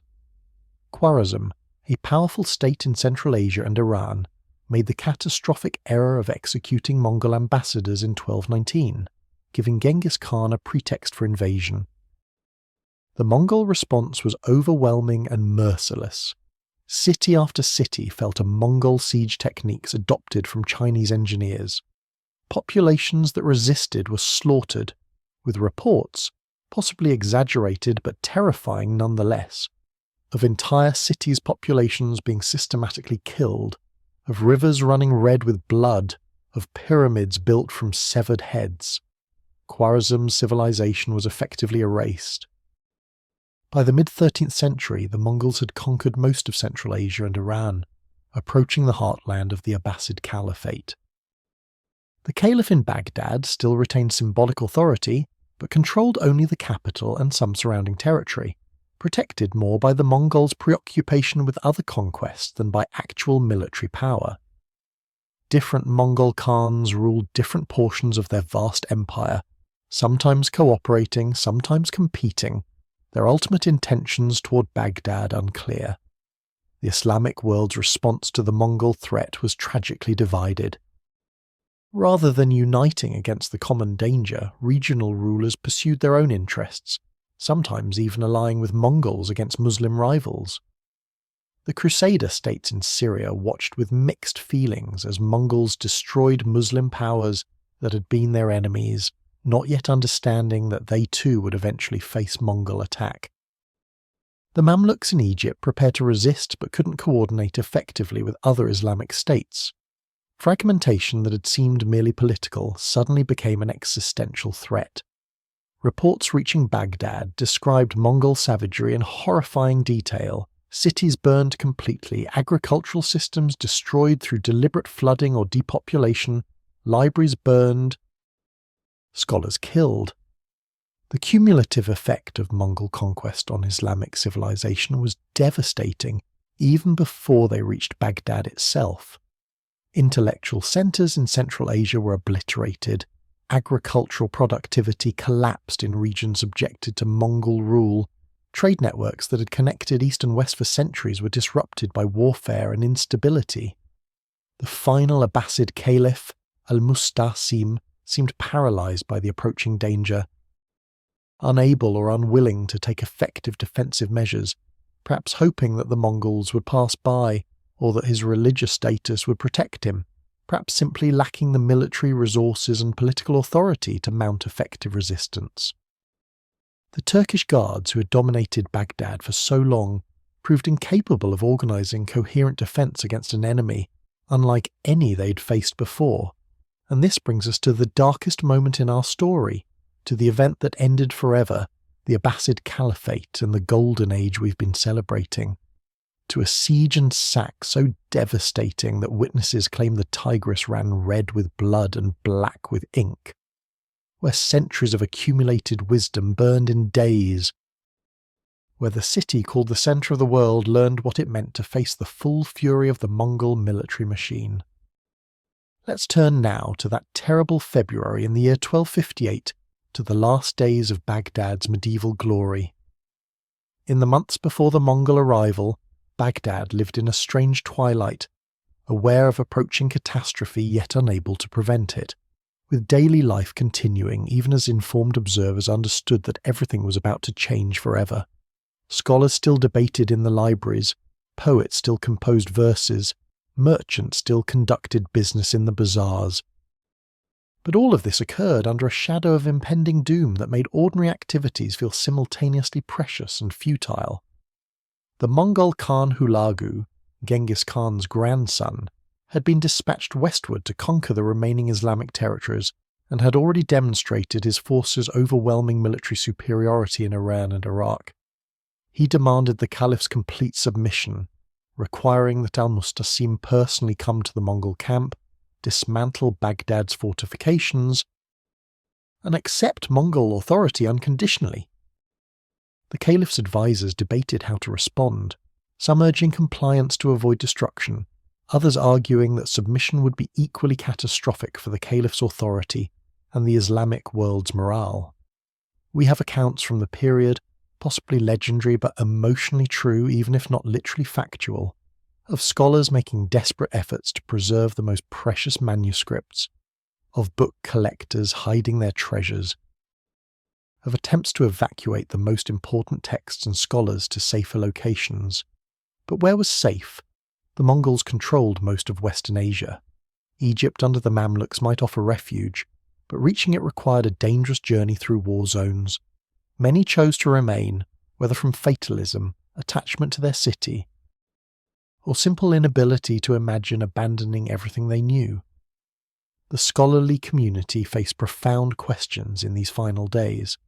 Should they try to negotiate with the Mongols, offering their knowledge and expertise in exchange for protection?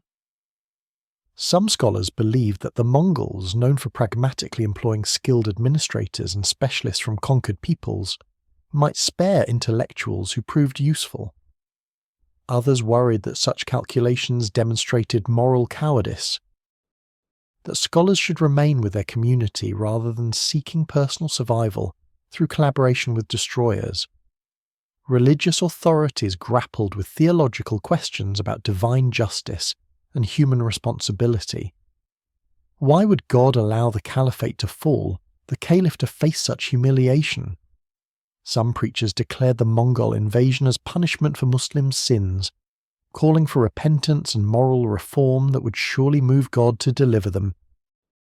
Others questioned whether resistance was even permissible, if it would result in greater suffering, whether it might be better to submit peacefully and preserve lives even if it meant accepting infidel rule.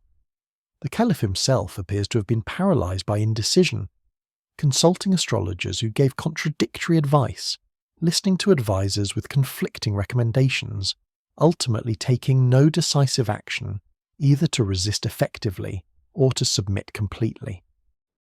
This indecision proved fatal, infuriating Hulagu, who interpreted hesitation as defiance, preventing any coordinated defense and ensuring the worst possible outcome, resistance sufficient to anger the Mongols but insufficient to defeat them. In January of 1258, Hulagu's forces surrounded Baghdad, cutting the city off from resupply and reinforcement. The siege began with Mongol siege engines, learned from Chinese engineers, bombarding the walls with explosive projectiles and heavy stones. The Turkish guards attempted sorties but were driven back with heavy casualties. The city's defences, impressive by medieval Islamic standards, proved inadequate against Mongol siegecraft refined through decades of conquering fortified cities across Asia. Within the city, residents began to understand that the end was approaching.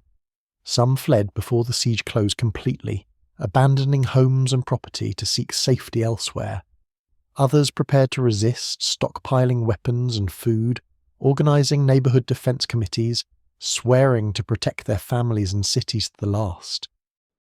Most simply waited, uncertain what was coming but increasingly certain it would be terrible, going about daily routines with the hollow determination of people who know their world is ending but don't know what else to do.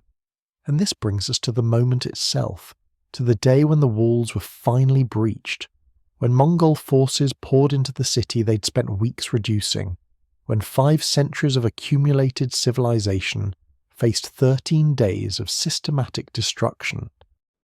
When the round city that had been built to stand forever learned how fragile even the most impressive human achievements could be when confronted with sufficient violence and will to destroy.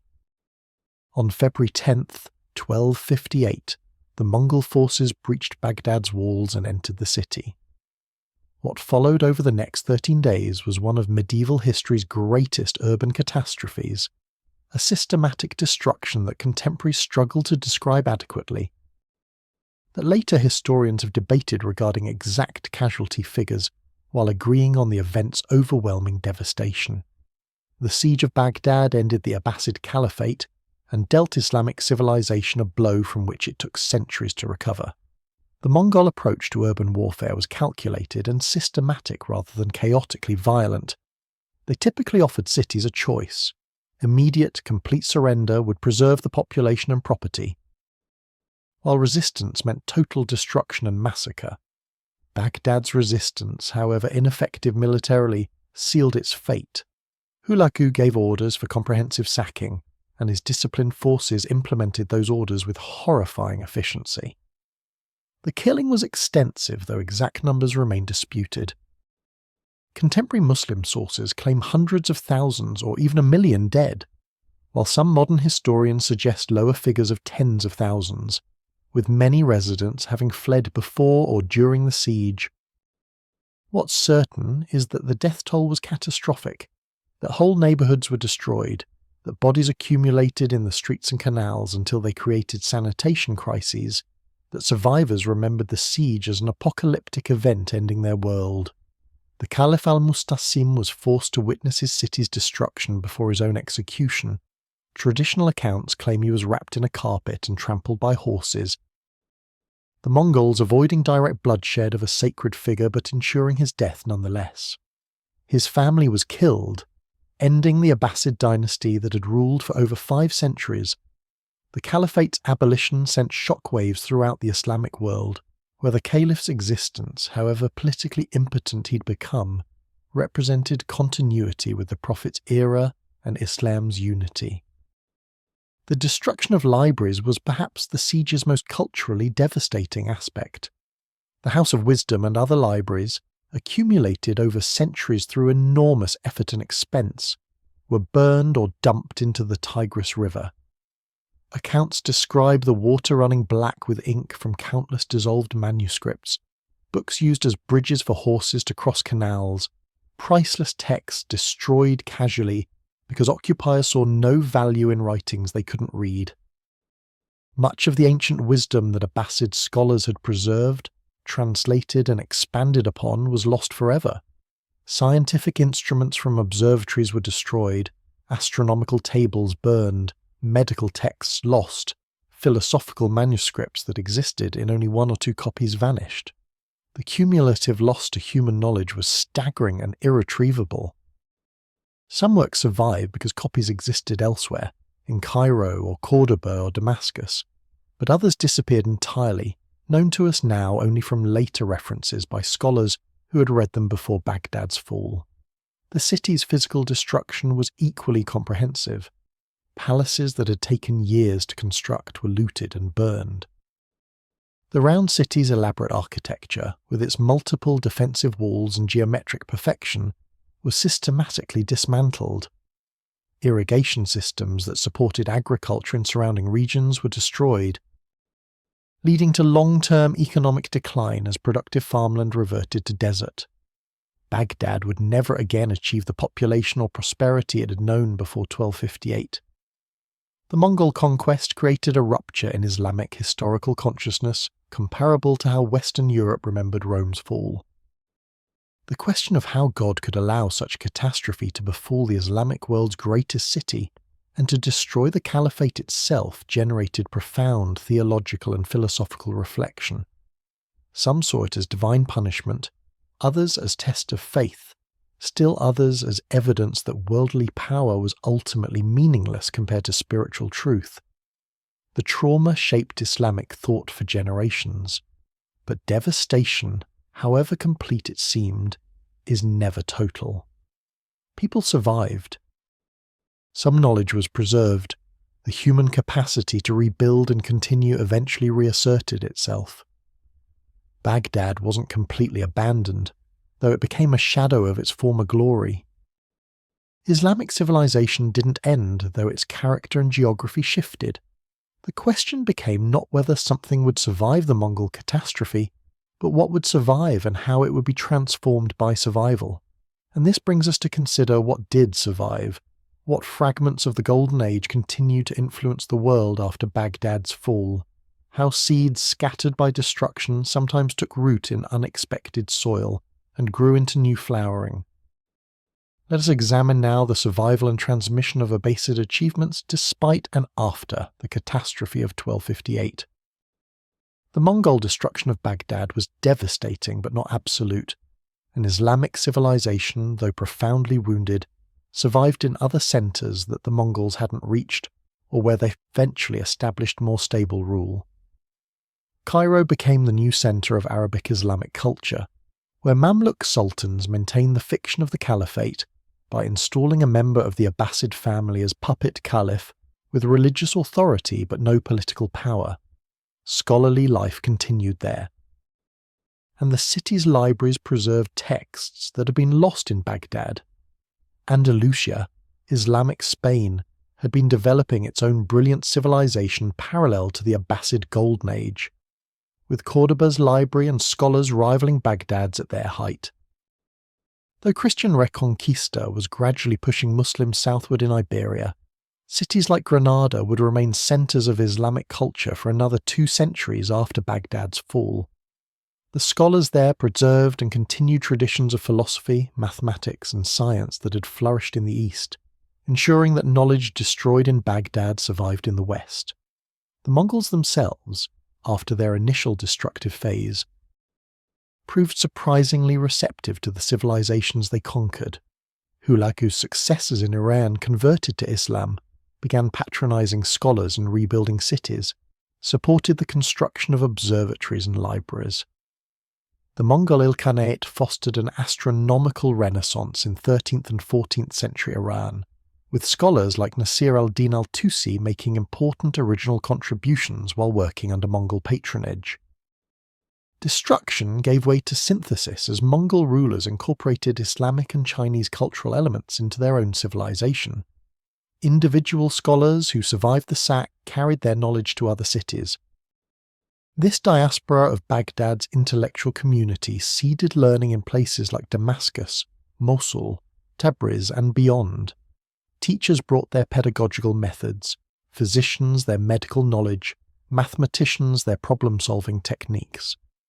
The network of learning that Baghdad had anchored didn't disappear but became more distributed, less centralized, continuing in modified form across multiple centers.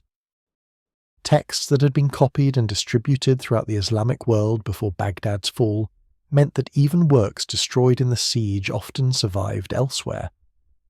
The very success of the Abbasid translation and copying movement, creating multiple manuscripts distributed across vast territories, provided insurance against localized catastrophe.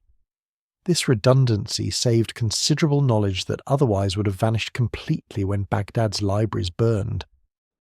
The Mamluk Sultanate in Egypt became particularly important for preserving and transmitting Arabic learning. The Mamluks were themselves former Turkish slaves who had overthrown their masters and created a stable, militarily powerful state.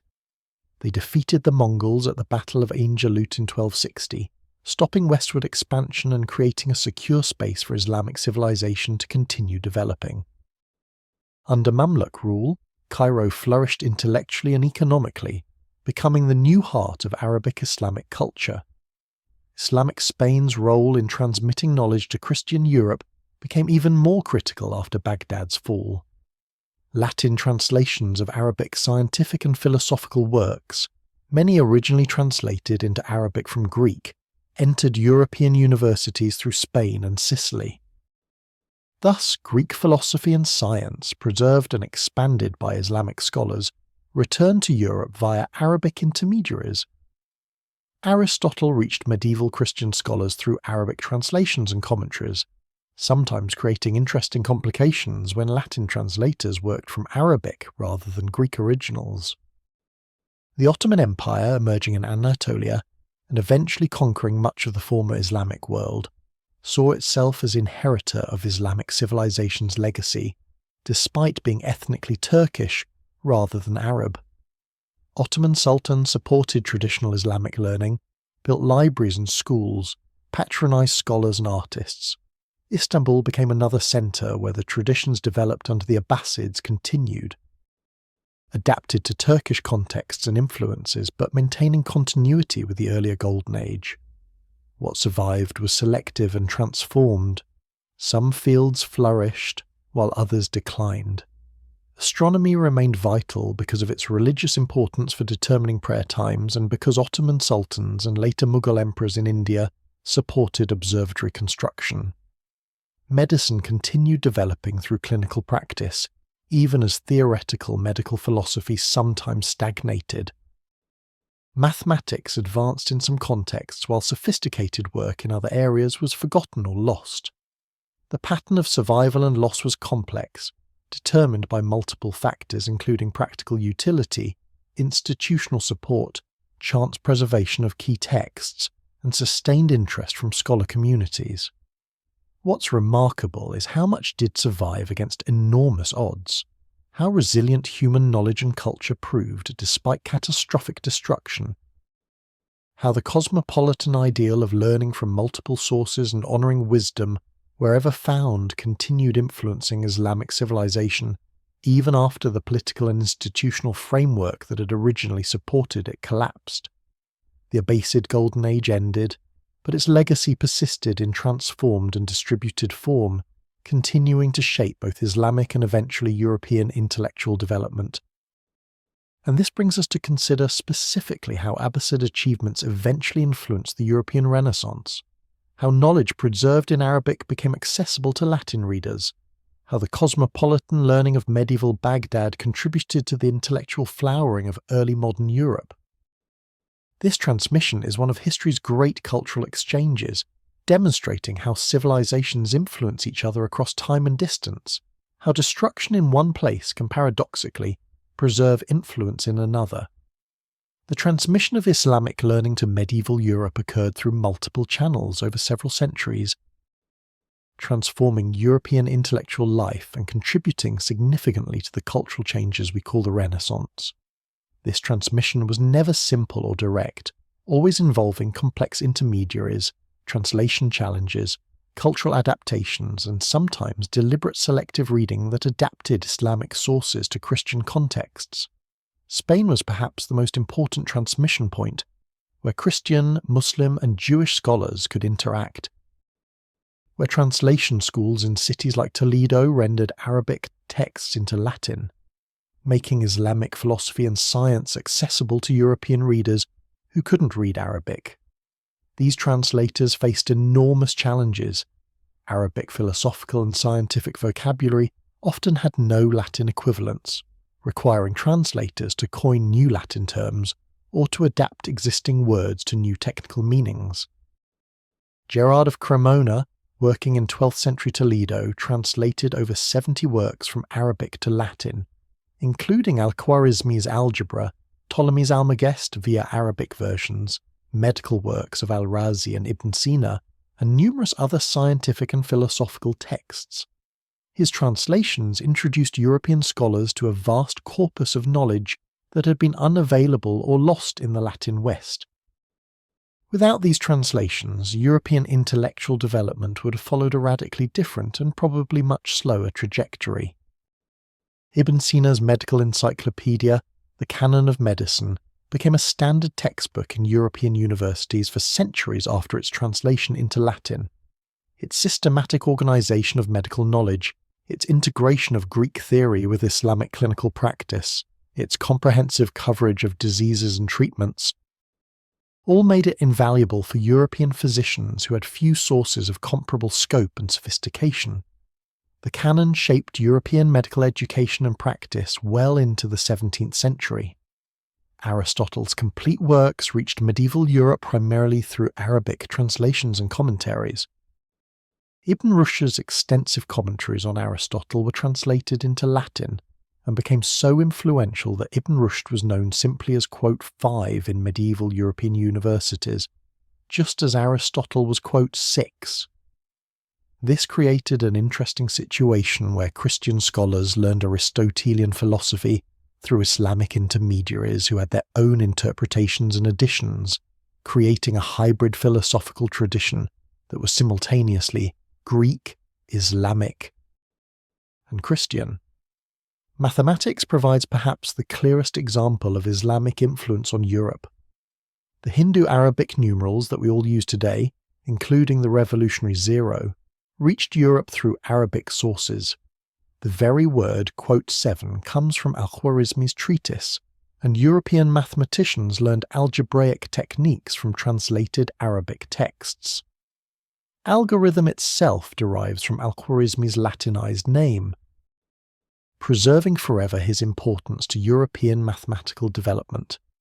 The astrolabe, that ingenious instrument for astronomical observation and calculation, was introduced to Europe from the Islamic world, along with the detailed instructions for its use. European astronomers adopted and adapted Islamic astronomical tables, learning calculation techniques that had been developed in Baghdad and other Islamic centres. The sophistication of Islamic astronomy exceeded European capabilities for centuries, making Islamic texts essential resources for anyone seriously studying the heavens. But transmission involved selection and transformation, not simply passive reception. European scholars adopted what seemed useful or interesting while ignoring or rejecting aspects that contradicted Christian doctrine, or that seemed less valuable. Islamic philosophy's integration with Greek thought appealed to Christian scholastics trying to reconcile Aristotle with Christian theology. But Islamic commentators' specific conclusions were often modified or rejected. Europeans took the tools and techniques but adapted them to their own purposes and worldviews. The translation movement also worked in reverse at times, with some Greek texts preserved in Arabic but lost in Greek being retranslated from Arabic back into Latin, sometimes creating interesting textual transmission chains where a work might exist in Greek, get translated to Syriac, then to Arabic, then to Latin, each step potentially introducing changes or interpretations.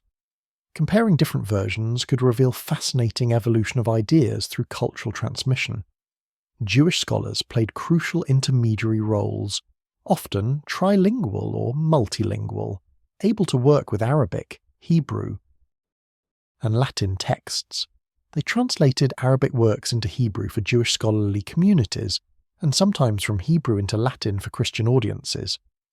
This created complex transmission networks where knowledge flowed through multiple linguistic and cultural communities, each adding their own interpretations and emphasis. What's striking about this transmission is how it demonstrates that civilizational achievements transcend the particular societies that create them. That knowledge generated in one context can transform other contexts centuries later. That cultural exchange, however complex and mediated, can be enormously productive.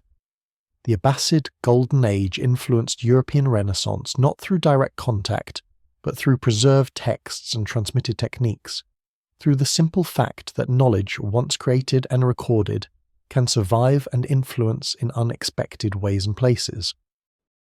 This brings us finally to a more poetic form of legacy, to the star names that persist from the Islamic astronomical tradition, to the very sky itself bearing witness to a civilization that looked upward with wonder and systematic inquiry, that named and mapped the heavens with precision and beauty. Let us conclude our journey through the Abbasid Golden Age by looking up, as those medieval scholars did, at the stars they named and measured, at the cosmic backdrop against which human civilizations rise and fall, while the heavens continue their eternal dance.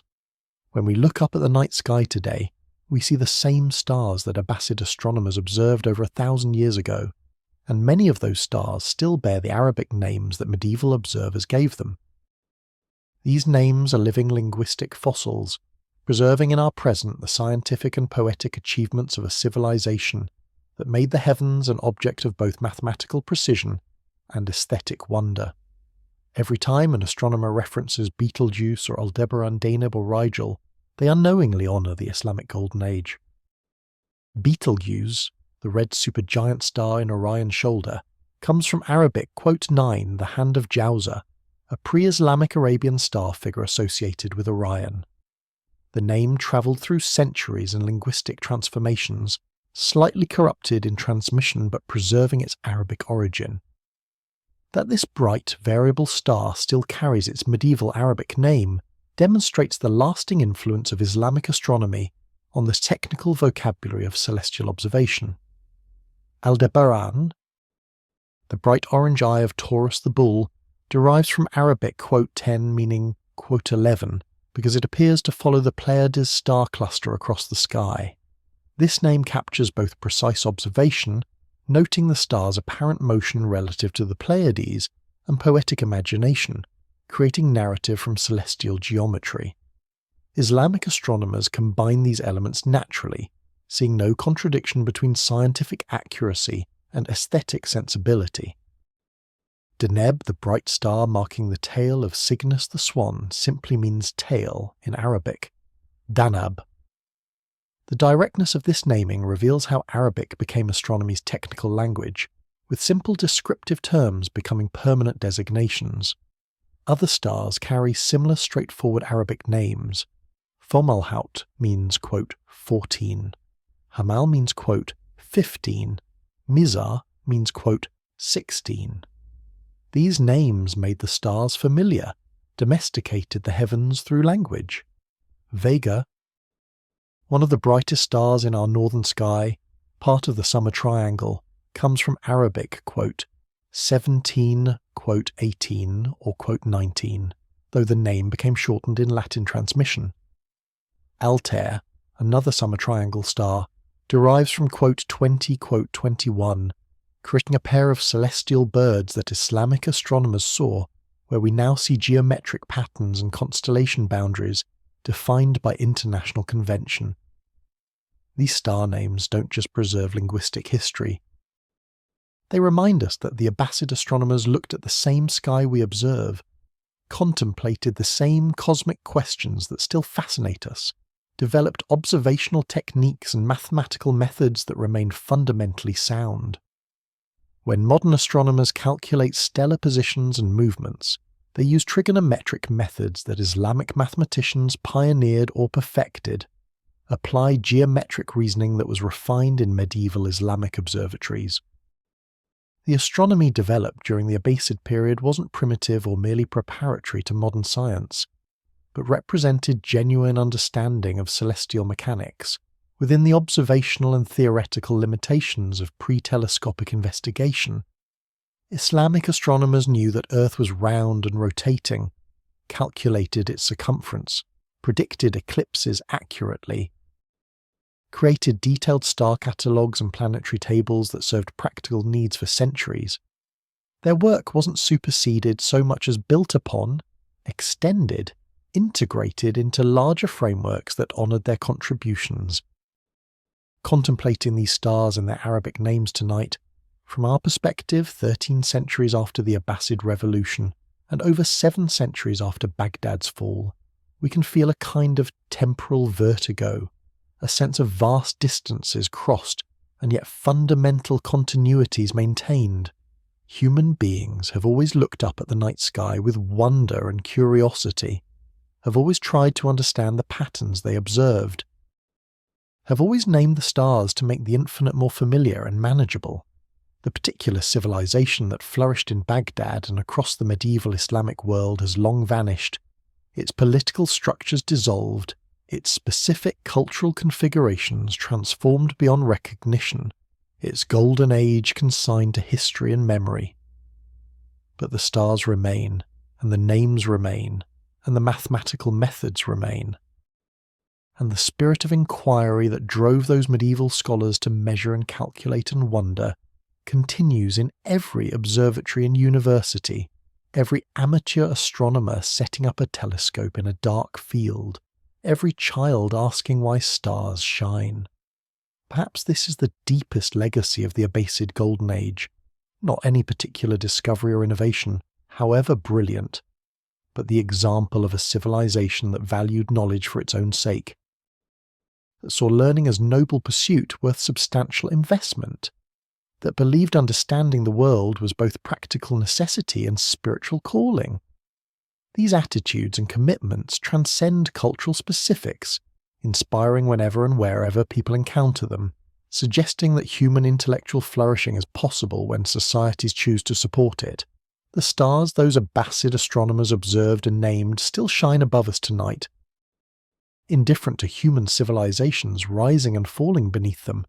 their light travelling across incomprehensible distances to reach our eyes, just as it reached the eyes of those medieval scholars. In this cosmic perspective, 5 centuries of cultural flowering seems brief, yet the achievements of those centuries continue influencing us today through preserved texts and transmitted techniques, through the very names we use for celestial objects, through the ongoing human project of understanding our universe and our place within it. And so we come to the end of our journey through the Abbasid Golden Age, from the black banners of revolution to the fall of Baghdad, from the House of Wisdom to the stars still bearing Arabic names. It's been a long exploration, 2.5 hours of carefully following this civilization's trajectory, from triumph through tragedy to transformed survival. Let us gather these threads together now. Contemplate what we've learned. Consider what this distant golden age might still teach us tonight as we prepare for sleep under the same stars that witnessed everything we've discussed. Thank you for staying with me through this entire journey across 5 centuries of the Abbasid Caliphate. We've travelled together from 750 to 1258 and beyond, from the revolutionary black banners to the Mongol catastrophe, from Baghdad's round city to the scattered seeds of learning that spread across continents. It's been 2.5 hours together contemplating poetry and stars, mathematics and medicine, the dream of gathering all human knowledge in one place, and the reality that knowledge survives even when cities fall. We began with the Abbasid Revolution and the founding of Baghdad, that perfect circle rising beside the Tigris, symbol of a new order that promised to honour all Muslims equally regardless of ethnicity. We explored the House of Wisdom, where translators rendered ancient Greek and Persian wisdom into Arabic, creating the foundation for an intellectual renaissance. We met Harun al-Rashid in his glittering court, al-Khwarizmi developing algebra, al-Razi treating patients with empirical observation, astronomers building observatories to measure the heavens with unprecedented precision. We discovered paper arriving from China to make books abundant and affordable, enabling the library culture that defined the Golden Age. We read poetry in Caliph's gardens and travelled through the 1001 Nights nested stories. We contemplated philosophy's difficult dance with faith, music's mathematical precision, the women whose voices reached us despite restrictions and erasure. We traced geography and cartography, showing a sophisticated understanding of Earth's size and shape, and we witnessed the tragic arc of decline, fragmentation, and finally the Mongol destruction that ended the Caliphate but couldn't destroy the knowledge that had been preserved and distributed. The answer to the question we might have asked at the beginning, what made the Abbasid Golden Age possible and what ended it, comes as honestly as I can give it. The Golden Age emerged from deliberate choices to value learning over military glory alone, to embrace cosmopolitan synthesis over ethnic exclusivity, to invest enormous resources in translation and education and institution building, to see knowledge itself as treasure worth accumulating. It was supported by political stability and economic prosperity, by patronage from caliphs and wealthy elites who gained prestige from supporting scholars, by paper technology that made books abundant, by a vast empire that brought together ideas from multiple civilizations. It declined for complex, interconnected reasons. Political fragmentation as Turkish guards and regional powers undermined central authority, economic disruption from wars and mismanagement, perhaps some intellectual exhaustion, a synthesis gave way to commentary, theological movements that increasingly viewed philosophy with suspicion, and ultimately external catastrophe from Mongol invasion that destroyed Baghdad and traumatized the entire Islamic world. No single cause explains everything, but together these factors transform the confident, expansive civilization of the 9th century into the fragmented, defensive world of the 13th. If you enjoyed this slow drift through Islamic civilization's golden age, a like and subscribe truly helps reach others seeking calm educational content before sleep. I'd love to hear in the comments where you're watching from and which aspect of the Abbasid period most fascinated you. Did you already know about the House of Wisdom? Or was this your introduction to medieval Islamic science? Do you find yourself looking differently at star names now? What questions do you still have? And to those already subscribed to History Stories for Sleep, thank you for being part of this community of curious learners who believe that bedtime can be both restful and intellectually enriching. Wherever you are in the world tonight, I hope you're comfortable now. I hope your breathing has slowed and deepened. I hope your thoughts have quieted from the day's urgencies into a gentler rhythm of historical contemplation and approaching sleep. I hope your body feels heavy and warm, ready to release into rest. You've given me 2.5 hours of your attention, following this complex story through its heights and depths, and I hope it was time well spent, that you've learned something worth knowing, and felt the kind of calm engagement that supports good sleep. Look up at the stars tonight if you can. Or imagine them if clouds obscure your view, or simply picture them in your mind. Those same stars witnessed everything we discussed, shone above Baghdad's round city and its glory and its ruin, above Harun al-Rashid's palace and the House of Wisdom, above the gardens where poets competed and the observatories where astronomers measured celestial movements. Betelgeuse and Aldebaran, Vega and Deneb, all those Arabic name stars that still shine in our sky, connecting us across centuries to the scholars who named them. The Abbasid Golden Age reminds us that civilizations rise and fall, that human achievements can be breathtakingly brilliant and heartbreakingly fragile, that knowledge once created can survive catastrophe and influence distant futures in unexpected ways. It shows us that cosmopolitan openness to learning from many sources can produce remarkable synthesis and innovation.